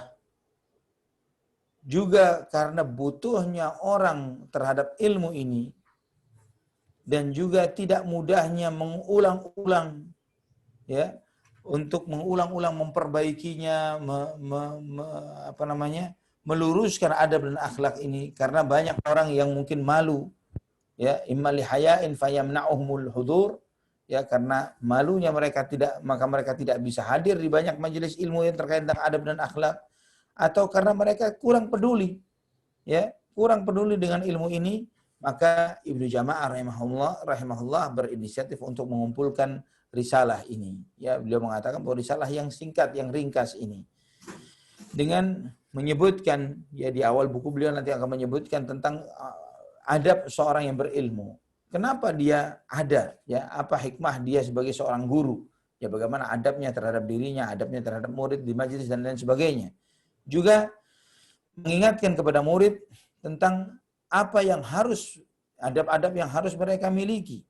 Juga kemudian menyebutkan tentang adab-adab yang bersamaan, artinya adab guru dan murid yang memang harus ada satu dengan yang lainnya, seperti ikhlas misalnya, ya, dan yang lainnya dari adab-adab yang memang harus dimiliki baik guru maupun murid. Juga bagaimana adab dengan interaksi kita dengan kitab dan buku, ya. Jadi adalah aneh jika seorang talibul ilm mengaku talibul ilm namun dia tidak punya perpustakaan misalnya, ya, tidak suka beli buku, tidak suka membaca, atau lebih cenderung misalnya dalam kondisi era digital seperti ini semuanya berbasis PDF. Ana alhamdulillah, dan ana perhatikan banyak ikhwah para asatidzah yang ana lihat mereka dalam kehidupan mereka sehari-hari, bahwa kita memanfaatkan PDF ini hanya untuk ketika mengajar, ya, karena ketika misalnya di satu hari kita harus mengajar lebih dari satu majelis ilmu, kemudian kita pindah dari satu tempat ke tempat yang lainnya, maka lebih meringankan kita ketimbang kita membawa beberapa jilid kitab, ya, dengan memanfaatkan sarana-sarana modern seperti ini. Tapi ketika di rumah untuk membaca buku, ya, antum tidak melihat, ya, di bawah, di sekitaran kamera ini, di bawahnya, di kanan kirinya ini, dan juga ini hanya sedikit, hanya display saja, ya, isinya adalah kitab-kitab yang bertumpuk di atas, di bawah, dan juga kita berusaha untuk mencari hal-hal baru, buku-buku baru yang belum kita miliki untuk terus memurajaah, karena tidak sama, ya, tidak akan sama. Dan ini termasuk hal-hal yang sering, kebetulan Anda juga membantu beberapa penerbit buku Islam yang ada di negeri kita. Mereka sering memikirkan bagaimana nantinya di era digital, apakah mungkin buku ini akan punah sirna. Alhamdulillah para pemerhati di bidang ini, mereka mengatakan bahwa di antara bisnis yang tidak akan mati insya Allah adalah bisnis buku, ya, karena memang buku yang tercetak, lembaran-lembaran yang bisa kita berikan catatan-catatan di sampingnya, gesekan kertas dengan kertas, bau buku itu sendiri memiliki daya pikat yang tidak bisa digantikan dengan alat-alat yang modern yang seperti ini, ya. Kenikmatan membaca buku, ya, kemudian memberikan ta'liq, catatan-catatan, kemudian merasakan lembaran dibukanya buku lembaran demi lembaran, itu adalah kenikmatan yang termasuk kenikmatan terindah bagi seorang talibul ilm. Dan seorang talibul ilm tidak akan pernah merasa kesepian, ya, tidak akan pernah merasa kesepian walaupun dia sendirian seminggu 2 minggu sendiri di rumahnya, tapi dia ditemani dengan kitab-kitab para ulama. Dia tidak akan pernah sendirian. Dia bersama Ibnu Hajar, Ibnu Katsir, ya, An-Nawawi, dan para imam-imam yang setiap saat, setiap waktu akan mencurahkan ilmunya ketika dia menyiapkan dirinya untuk mempelajari buku-buku para ulama tersebut. Dan di dalam buku ini insya Allah kita juga akan mempelajari tentang adab interaksi seorang murid terhadap kitab yang dimilikinya. Kemudian adab bagi seorang murid yang tinggal di sekolah, ya di pesantren, ya, yang banyak di zaman itu adalah tumbuhnya pesantren-pesantren, sehingga beliau mengajarkan bagaimana memilih pesantren yang benar, bagaimana interaksi di pesantren itu dan lain sebagainya. Insya Allah kita akan membahasnya di konten di isi buku ini. Tafadhal akhi, istamir. وجمعت ذلك مما اتفق في المسموعات أو سمعته من المشايخ السادات أو مررت به في المطالعات أو استفدته في المذاكرات وذكرته محذوف الأسانيد الأدلة كي لا وذكرته محذوف الأسانيد والأدلة وذكرته محذوف الأسانيد والأدلة أحسن الله إليكم كي لا يطول على مطالعه أو يمله.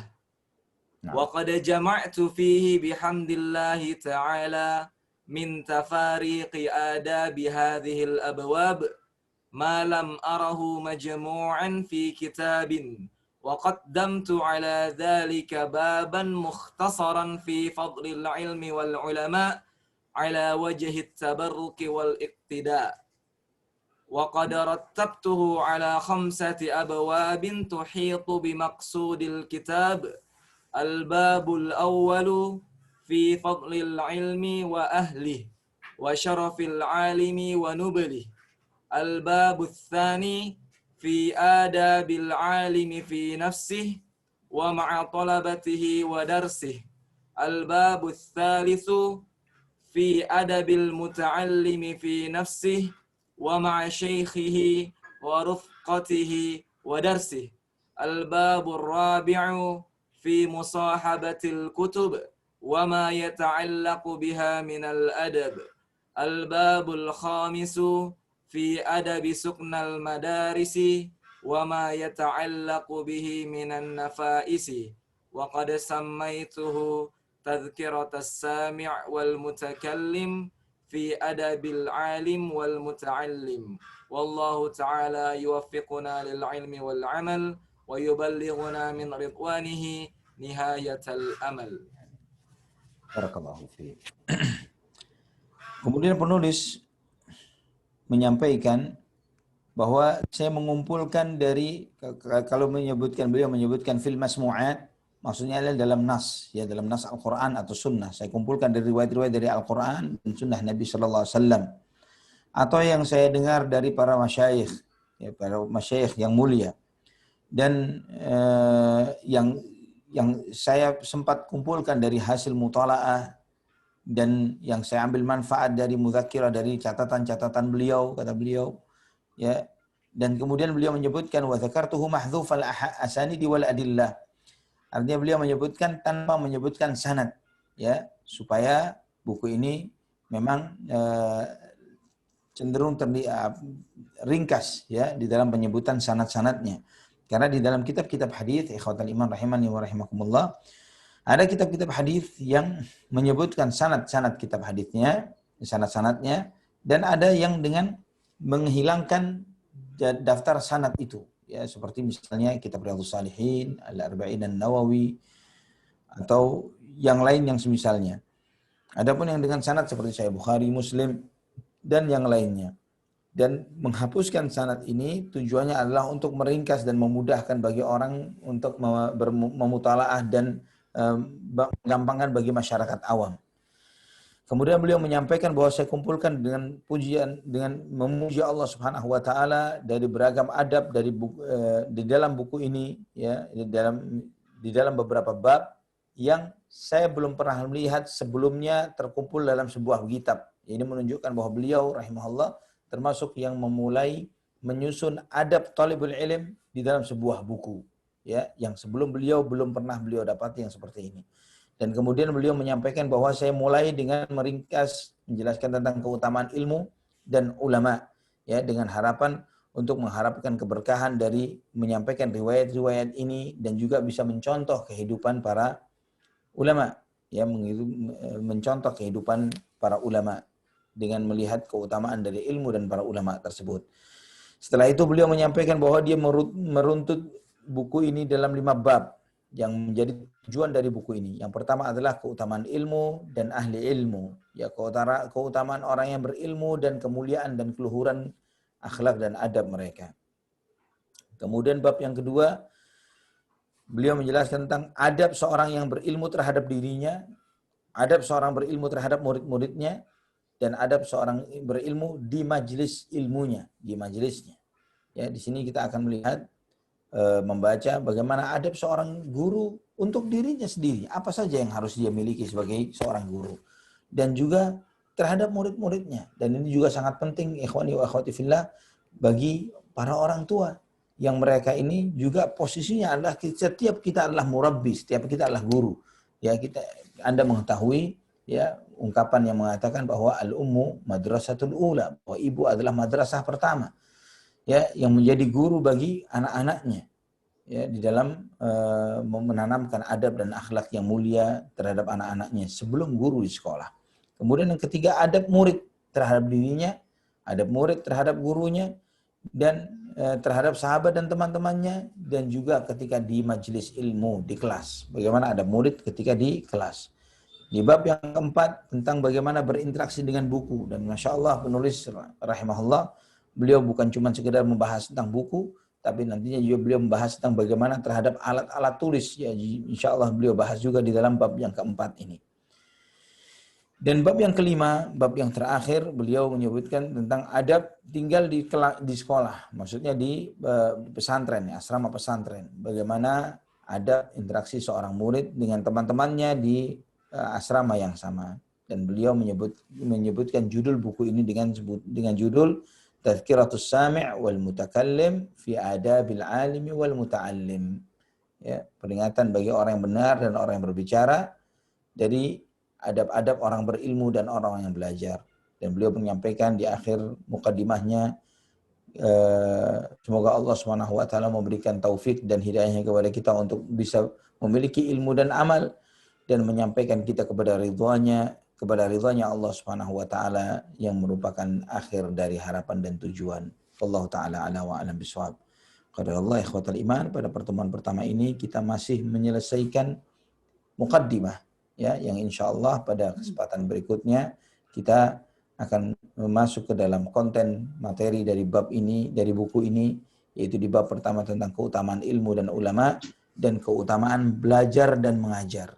Ya, di sini penulis nanti akan menyebutkan beberapa ayat-ayat Al-Quran dan hadis-hadis Nabi Shallallahu Alaihi Wasallam, dan juga alhamdulillah buku yang kita baca ini sudah dalam kondisi sudah tertahqiq, sudah ditahqiq hadis-hadisnya, sehingga kita akan melihat mana riwayat-riwayat yang sahih dan mana riwayat-riwayat yang dhaif bahkan palsu yang sempat dikutip oleh penulis rahimahullah. Dan ini juga mengajarkan kepada kita bahwa tidak ada satupun kitab yang ada di muka bumi ini yang terbebas dari cacat dan kesalahan dan kekurangan. Ya, jadi itu mengajarkan kepada kita juga bagaimana adab kita kepada orang yang berilmu. Ketika kita melihat ada kesalahan-kesalahan dalam sebuah buku, ya ketika penulisnya adalah seorang alim dari ulama sunnah salafi, ya seorang akid yang berakidah ahlu sunnah, bukan berarti ketika dia berakidah ahlu sunnah kemudian dia tidak pernah tergelincir sama sekali misalnya mengutip riwayat yang lemah atau mungkin riwayat yang palsu. Karena berkumpulnya ilmu secara menyeluruh pada diri seorang alim itu hampir mustahil didapati pada kehidupan manusia secara umum. Ya, karena seorang sangat mendalam ilmu hadisnya, tapi kurang di dalam pemahaman terhadap dirayahnya, ya, terhadap pemahaman terhadap hadis-hadis tersebut, sehingga kemampuannya di dalam takhrij hadis yang sangat mendalam, tapi kurang di dalam mendetailkan syarah dan mendudukkan fikih dari pemahaman dari hadis ini dibandingkan hadis itu, nasikh, mansukh dan yang lain sebagainya. Dan setiap ilmu ini ada pakarnya masing-masing yang memang Allah SWT mentakdirkan seperti itu supaya kita bisa saling menghormati, saling memuliakan satu dengan yang lainnya. Wallahu taala ala wa a'lam bishawab. Jazakumullah khairan wa ahsanallahu ilaikum ya Ustaz. Insyaallah pas banget mukaddimahnya selesai sesuai rencana. Alhamdulillah. Jadi ini baru mukaddimah ya. Jadi agar kita para orang tua murid memahami apa tujuan kita ke depan dalam menamatkan kitab yang berisi kurang lebih 200 halaman ini kita insya Allah akan kita tamatkan dengan izin Allah Subhanahu wa Ta'ala. Ya, Karim. Maka bagi para orang tua murid yang ingin bertanya apapun, bisa silakan bertanya kepada Al-Ustadz Ali Hasan Bawazir LC Hafizahullah Ta'ala. Bisa langsung raise hand kemudian buka mikrofonnya, atau mungkin bisa kirim ke wali kelasnya atau ke kami sebagai MC juga bisa. Tafadhal. Tafadhalu.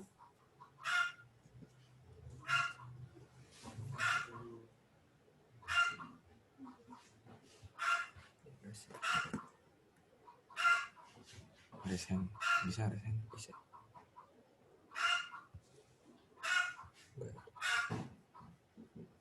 Ya, yang akhwat juga bisa bertanya, yang akhwat, yang ikhwan semuanya bisa bertanya. Masya Allah, penjelasan Ustadz Ali Hasan Bawazir sangat gamblang sekali. Barakallahu fikum. Pertanyaan lagi, barakallahu fikum. Ya, siapa sih yang bertanya? Jangan malu-malu. Ustaz, Ya. ini ada pertanyaan masuk nih Ustaz. Masya Ahlan Allah. wa sahlan ya. Apa? Ya, Ana perantara aja Ustaz Ali, Masya Allah. Ahlan wa sahlan. Assalamualaikum warahmatullahi wabarakatuh. Ustaz Waalaikumsalam. mau bertanya, manakah yang didahulukan, adab dulu atau ilmu dulu Ustaz? Syukran, jazakallah khairan. Mohon penjelasannya Ustaz. Ya. Mana yang harus didahulukan antara adab dan ilmu? Agar ilmu Anda bermanfaat, agar ilmu Anda ini mendapatkan keberkahannya, harus didahului dengan adab dan akhlak. Ya. Karena ikhwatal iman rahimani wa rahimakumullah. Antum perhatikan kehidupan para ulama yang mereka mendapatkan keberkahan ilmunya adalah mereka sebagaimana nasihat salaf yang telah kita baca.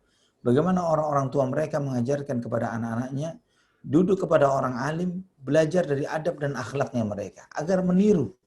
Ya, dengan ketika kita mengambil manfaat adab dan akhlak dari seorang yang berilmu, maka keberkahan ilmu yang kita peroleh dari orang alim tersebut akan mengakar pada diri seseorang.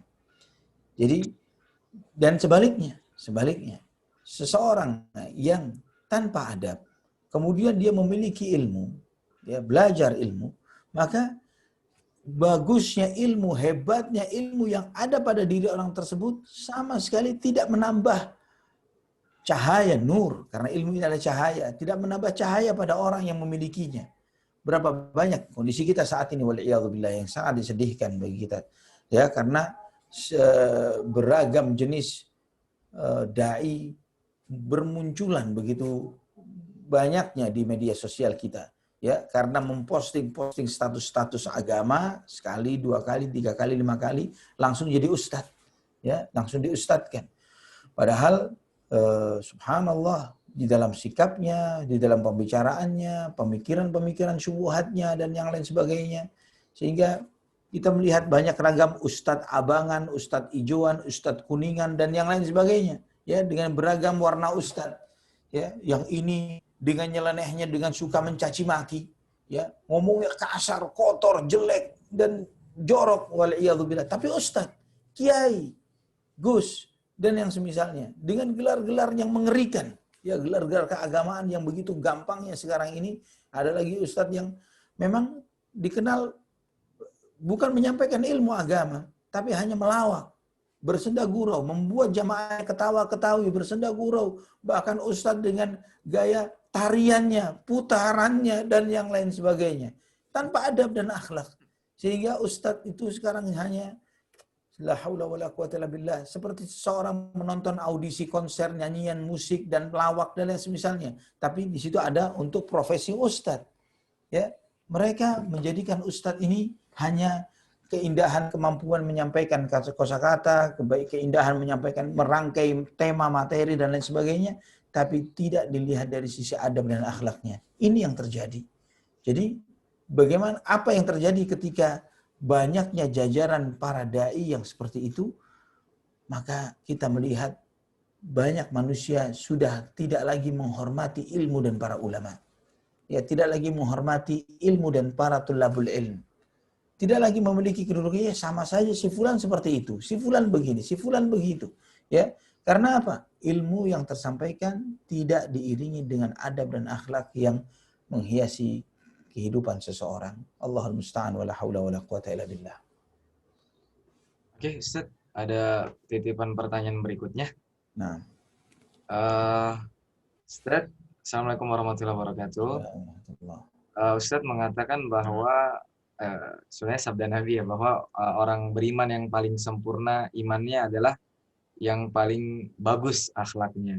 Nah, Saya insya Allah ta'ala dalam proses memperbaiki akhlak, dan saya agak sedikit mengalami kerancuan atau kebingungan tentang hadis riwayat Ahmad, orang mukmin itu mudah akrab dan juga mudah diakrabi, dan tidak ada kebaikan bagi orang mukmin yang tidak akrab dan tidak mudah diakrabi. Mungkin maksud beliau al-mu'minu ya'laf wa yu'laf wa la khaira fi man la ya'laf wa la yu'laf. Ustaz, dan terkadang ada orang-orang yang merasa bahwa kalau kita mudah akrab, supel itu akan menjatuhkan wibawa atau muru'ah gitu.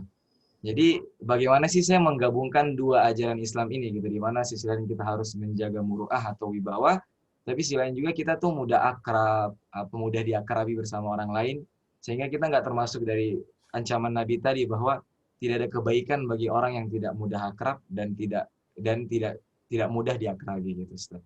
Nah, akhil karim, hafizani wa iyyakum, bahwa mudah akrab itu bukan berarti seseorang merendahkan muruahnya, ya, bukan berarti seseorang itu kehilangan harga dirinya, ya, bukan berarti bahwa ketika seseorang itu mudah akrab dengan siapapun, kemudian dia, ya, kita antum melihat Nabi kita Muhammad sallallahu alaihi wasallam, beliau sallallahu alaihi wasallam sekali waktu bertemu dengan seorang anak kecil, adiknya Anas bin Malik radhiyallahu an, yang memiliki burung piaraan dan burung piaraannya mati. Nabi SAW, dan yang seperti ini insya Allah sering kita lewatin ya, ketika antum jalan di komplek antum, ketika berangkat ke masjid, pulang ke masjid, melihat anak sedang bermain, mungkin ada mainannya rusak, menangis, kita ya jalan begitu saja, ya, kita tidak akan merespon hal ini, ya, kita tidak menganggap itu sesuatu yang besar. Jangankan anak orang, anak kita sendiri aja kita sudah gitu aja deh, nanti ganti, nanti begini dan begitu dan sebagainya, ya. Ini untuk anak kita sendiri, apalagi anak orang yang kita nggak tahu siapa bapak ibunya. Tapi Nabi SAW melihat yang seperti ini, beliau datang menyapanya, ya Aba Umair, ma fa'alan Nughair, ya wahai Abu Umair, apa yang terjadi dengan burung piaraanmu ini? Ya, Nabi memanggilnya dengan Aba Umair, ya, dengan Abu Fulan, untuk membesarkan hati anak kecil itu yang sedang menangisi burung piaraannya yang mati, ya. Kemudian Nabi SAW menghiburnya, dan Nabi SAW tidak kehilangan muruah dan kehormatan dan harga dirinya, ya. Mudah akrab itu bukan arti kita kemudian merendahkan diri kita, ya. Kita seorang yang, itulah pentingnya kita menuntut ilmu, ya, pentingnya kita belajar, karena kita mengetahui batasan-batasan. Ketika ada orang mengajak senda gurau, ya kita respon senda gurau itu sesuai dengan yang semestinya. Namun ketika sudah mulai berlebihan, kita stop, kita diam, kita tidak melanjutkan pembicaraan, ya. Dan itu berlangsung kepada siapapun, dan kita bisa menempatkan diri dengan siapa. Apakah ini dengan istri? Ya, kita tahu bagaimana interaksi dengan istri beda dengan interaksi dengan saudara kandung misalnya, dengan anak juga seperti itu. Ya, jangan sampai kita jaim dengan istri, jaim dengan anak, yang membuat hubungan ini menjadi tidak cair antara seorang suami dengan istrinya, atau ayah, orang tua dengan anak-anaknya, ya. Jadi ikhwatal iman, pentingnya kita belajar ilmu dan adab, ya, terutama tentang adab dan akhlak ini adalah agar kita bisa menempatkan segala sesuatu di tempatnya dengan benar. Jangan sampai kita berusaha misalnya pandai bergaul, tapi pandai bergaulnya kita malah membuat seseorang itu menjadi, na'udzubillahnya, menjadi munafik. Karena di antara sifatnya orang munafik juga seperti itu. Ya, pandai bergaul, bisa mencair dengan siapapun. Wa idza laqul ladzina amanu qalu amanna wa idza khalau ila syayatinihim qalu inna ma'akum innama nahnu mustahzi'un. Ya, ketika bertemu dengan orang beriman, kami beriman. Ketika bertemu dengan setan-setannya mereka, saya dengan kalian, saya cuma mengolok-olok saja, saya tidak serius dengan orang-orang itu. Jadi bisa mencair, duduk dengan ustadz, tampilannya kayak ustadz, ya, duduk dengan preman jadi seperti preman. Ini bunglon, ya. Tapi seorang mukmin tidak seperti itu. Bukan berarti juga kemudian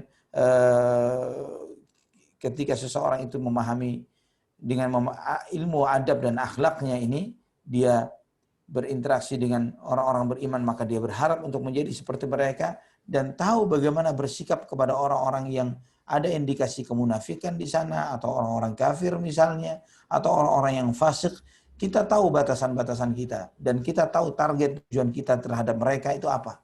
Ya, bagaimana kita, apakah kita ingin mendakwahinya atau kita ingin memperingatkannya, ya. Kita tahu batasan yang semestinya. Ini dengan ilmu adab dan akhlak yang insya Allah di dalam bab-bab ke depan kita akan lebih mendalami lebih dalam tentang hal tersebut. Wallahu taala a'lam wa a'lam bishawab. Ya, mungkin yang terakhir Ustadz secara singkat aja karena waktu ya. Ini Nah. dari Abu Hisham. Beliau mengatakan, Assalamualaikum warahmatullahi wabarakatuh. Izin bertanya Ustadz, tadi menyebutkan bahwa lebih utama bagi penuntut ilmu untuk bermulazamah dengan syekh atau ulama. Jadi mereka bisa mengambil adabnya dan seterusnya. Bagaimana dengan kami yang disibukkan dengan pekerjaan dan memang tidak memiliki kedekatan dengan ulama tertentu? Adakah saran bagi kami? Jazakumullah khairan, ahsanallahu ilaikum. Barakallahu fikum. Alhamdulillah, walaupun kita memang tidak bisa sampai kepada tahapan itu, namun riwayat hidup para ulama, sebagaimana yang disampaikan oleh Ibnu Jama'ah rahimahullah dalam muqaddimah buku ini, beliau mengumpulkan dari riwayat-riwayat yang sahih, dari perjalanan ulama-ulama salaf terdahulu, dari perjalanan hidup mereka, adab dan akhlaknya mereka, dari apa yang disampaikan orang kepada kita, termasuk Ibnu Jama'ah rahimahullah dalam risalah ini, atau guru-guru kita yang lain ketika menceritakan bahwa Syekh bin Baz itu dulu begini, Syekh Utsaimin begini, Syekh ini begini dan begitu dan sebagainya. Dari apa yang disampaikan itu kita bisa mengambil hikmah dan pelajaran. Ya. Dan termasuk insya Allah ana yakin banyak sekali orang-orang ahli ilmu di sekitaran antum yang mungkin bisa jadi adalah guru-guru dari anak Anda. Dari sana Anda bisa mengambil istifadah, mengambil manfaat, ya, walaupun tidak mulazamah langsung kepada sang guru tersebut, tapi bagaimana dari adab, dari akhlak yang memang semestinya harus ada pada diri seorang yang berilmu, seorang guru yang mengajar murid-muridnya, maka adab itu harus menjadi sinar yang dengannya dia menyinari murid-muridnya, yang menjadikan guru itu menjadikan dirinya sebagai uswah bagi murid-muridnya, dan juga membuat sang wali murid ini, guru, orang tua dari anak-anak didik kita ini juga thiqah, percaya kepada gurunya yang mereka titipkan agama, dunia, akhiratnya, agar dididik oleh sang guru kepada agar dididik oleh sang guru tersebut kepada anak-anak tersebut. Dan juga ikhwatal iman. Nanti insya Allah di dalam bab-bab berikutnya kita akan mempelajari bahwa seorang alim, orang yang berilmu, dia mengajarkan kepada muridnya hal-hal yang bermanfaat untuk kehidupan dunia dan akhiratnya. Sehingga banyak pesan para aimatus salaf, ya, orang-orang salaf terdahulu ketika mempercayakan anaknya kepada seorang guru, dia sampaikan, wahai guruku, wahai sang guru, tolong jaga anakku ini. Jangan sampai anakku ini berinteraksi dengan lawan jenis misalnya. Jangan sampai dia suka dengan nyanyian dan musik misalnya, ya, karena itu bisa mematikan hati, itu menimbulkan kemunafikan dan yang lain sebagainya. Ini pesan orang tua dan guru. Insya Allah antum yang alhamdulillah di sekolah sunnah ini lebih paham akan hal ini, dan insya Allah bisa kita jaga di dalam kehidupan kita pribadi dan kehidupan kita sebagai seorang guru dan sebagai seorang wali murid. Wallahu a'lam bishawab.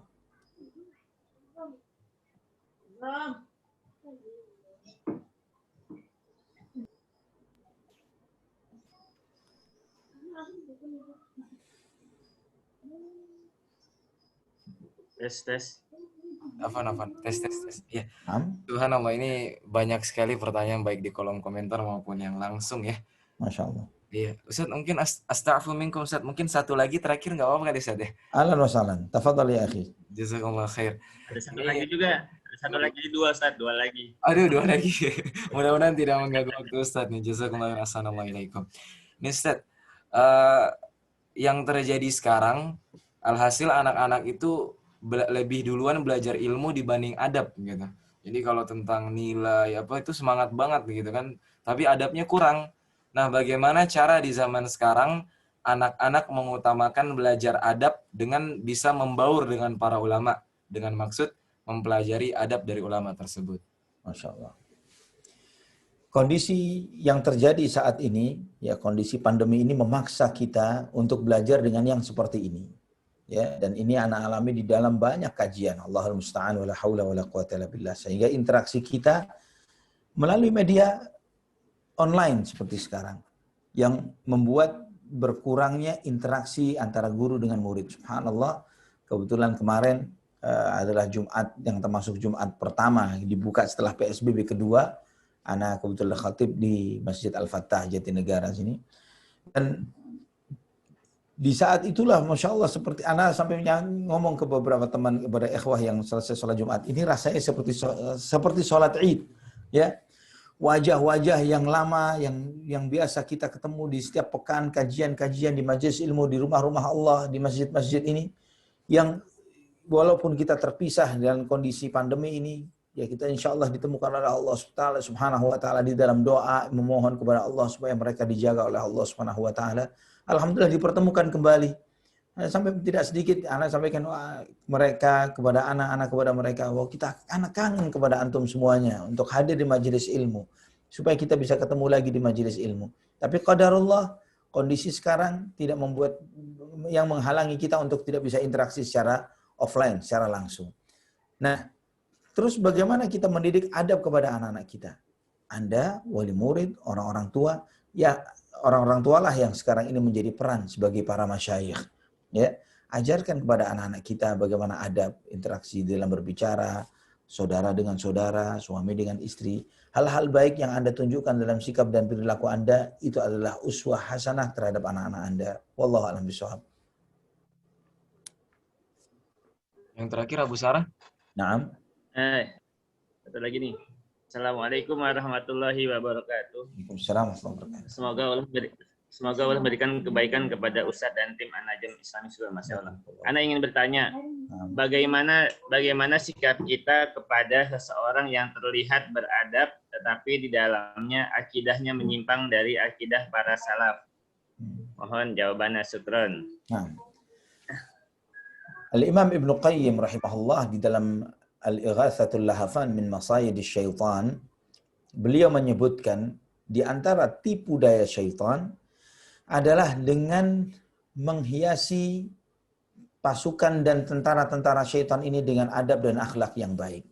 Dengan senyuman-senyumannya, tapi senyuman berbisa. Ya, dan ketika seorang yang berada di atas manhaj yang hak ini tahu kebatilan mereka secara manhaj akidah yang menyimpang, maka kita bersikap tegas. Kita bersikap keras, tegas, tidak peduli. Namun tipu daya syaitan ini tidak berhenti sampai di situ. Sikap tegas dan keras kita ini mereka akan berusaha melelehkan hal itu dengan senyumannya ahlul bid'ah. Dengan santunnya mereka. Bukan lagi ahlul bid'ah, misionaris, Nasrani, para pendeta dan lain sebagainya. Dengan lemah dan santunnya dan lain sebagainya, membuat leleh sikap kita terhadap mereka dan kemudian kita pun lambat laun akan ikut arus dengan mereka. Ini diantara tipu daya syaitan sebagaimana disebutkan oleh Imam Ibn Qayyim dalam kitab Ighathatul Lahafan. Ya, dalam kitab Ighathatul Lahafan. Nah, dari sini kita mengetahui ikhwatal iman, kita belajar bahwa akhlak baiknya ahlul bid'ah itu tidak baik. Ya, akhlak baik yang mereka tunjukkan tapi yang dikemas berdasarkan akidah yang batilah, akidah yang menyimpang, ini berbahaya. Dan antum harus tahu, jika para tokoh-tokoh ahlul bid'ah terdahulu, dari kalangan Jahmiyah, Qadariyah, Mu'tazilah, dan yang lainnya, tampilannya ini secara agama adalah seperti preman, maka ajaran agama mereka tidak akan sampai sekarang. Ya, tapi tampilan mereka seperti tampilan orang-orang saleh.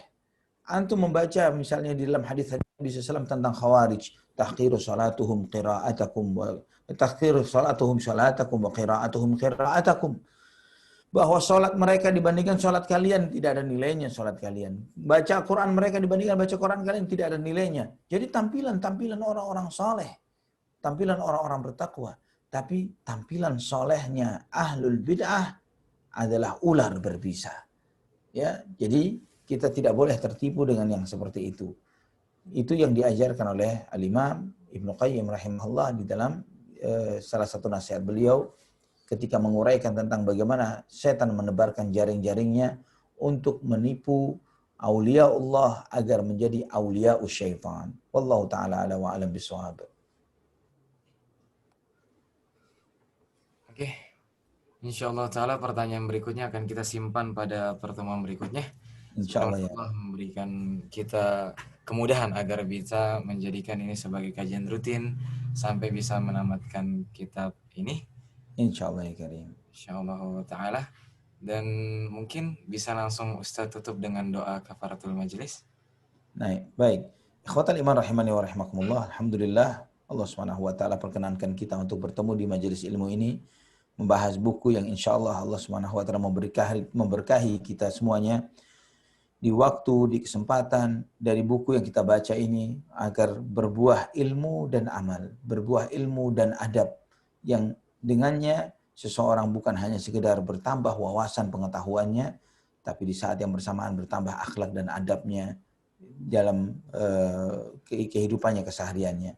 Semoga Allah Subhanahu wa taala memberkahi waktu-waktu kita dalam menuntut ilmu ini. Semoga Allah Subhanahu wa taala mempertemukan kita kembali di majelis ilmu yang dengannya kita bertambah keimanan dan ketakwaan kita kepada Allah Subhanahu wa taala. Kita tutup dengan doa kafaratul majlis. Subhanakallahumma bihamdik asyhadu an la ilaha illa anta astaghfiruka wa atubu ilaik. Assalamualaikum warahmatullahi wabarakatuh. Waalaikumsalam. Waalaikumsalam warahmatullahi wabarakatuh. Waalaikumsalam warahmatullahi wabarakatuh. Jazakallah. Lucu.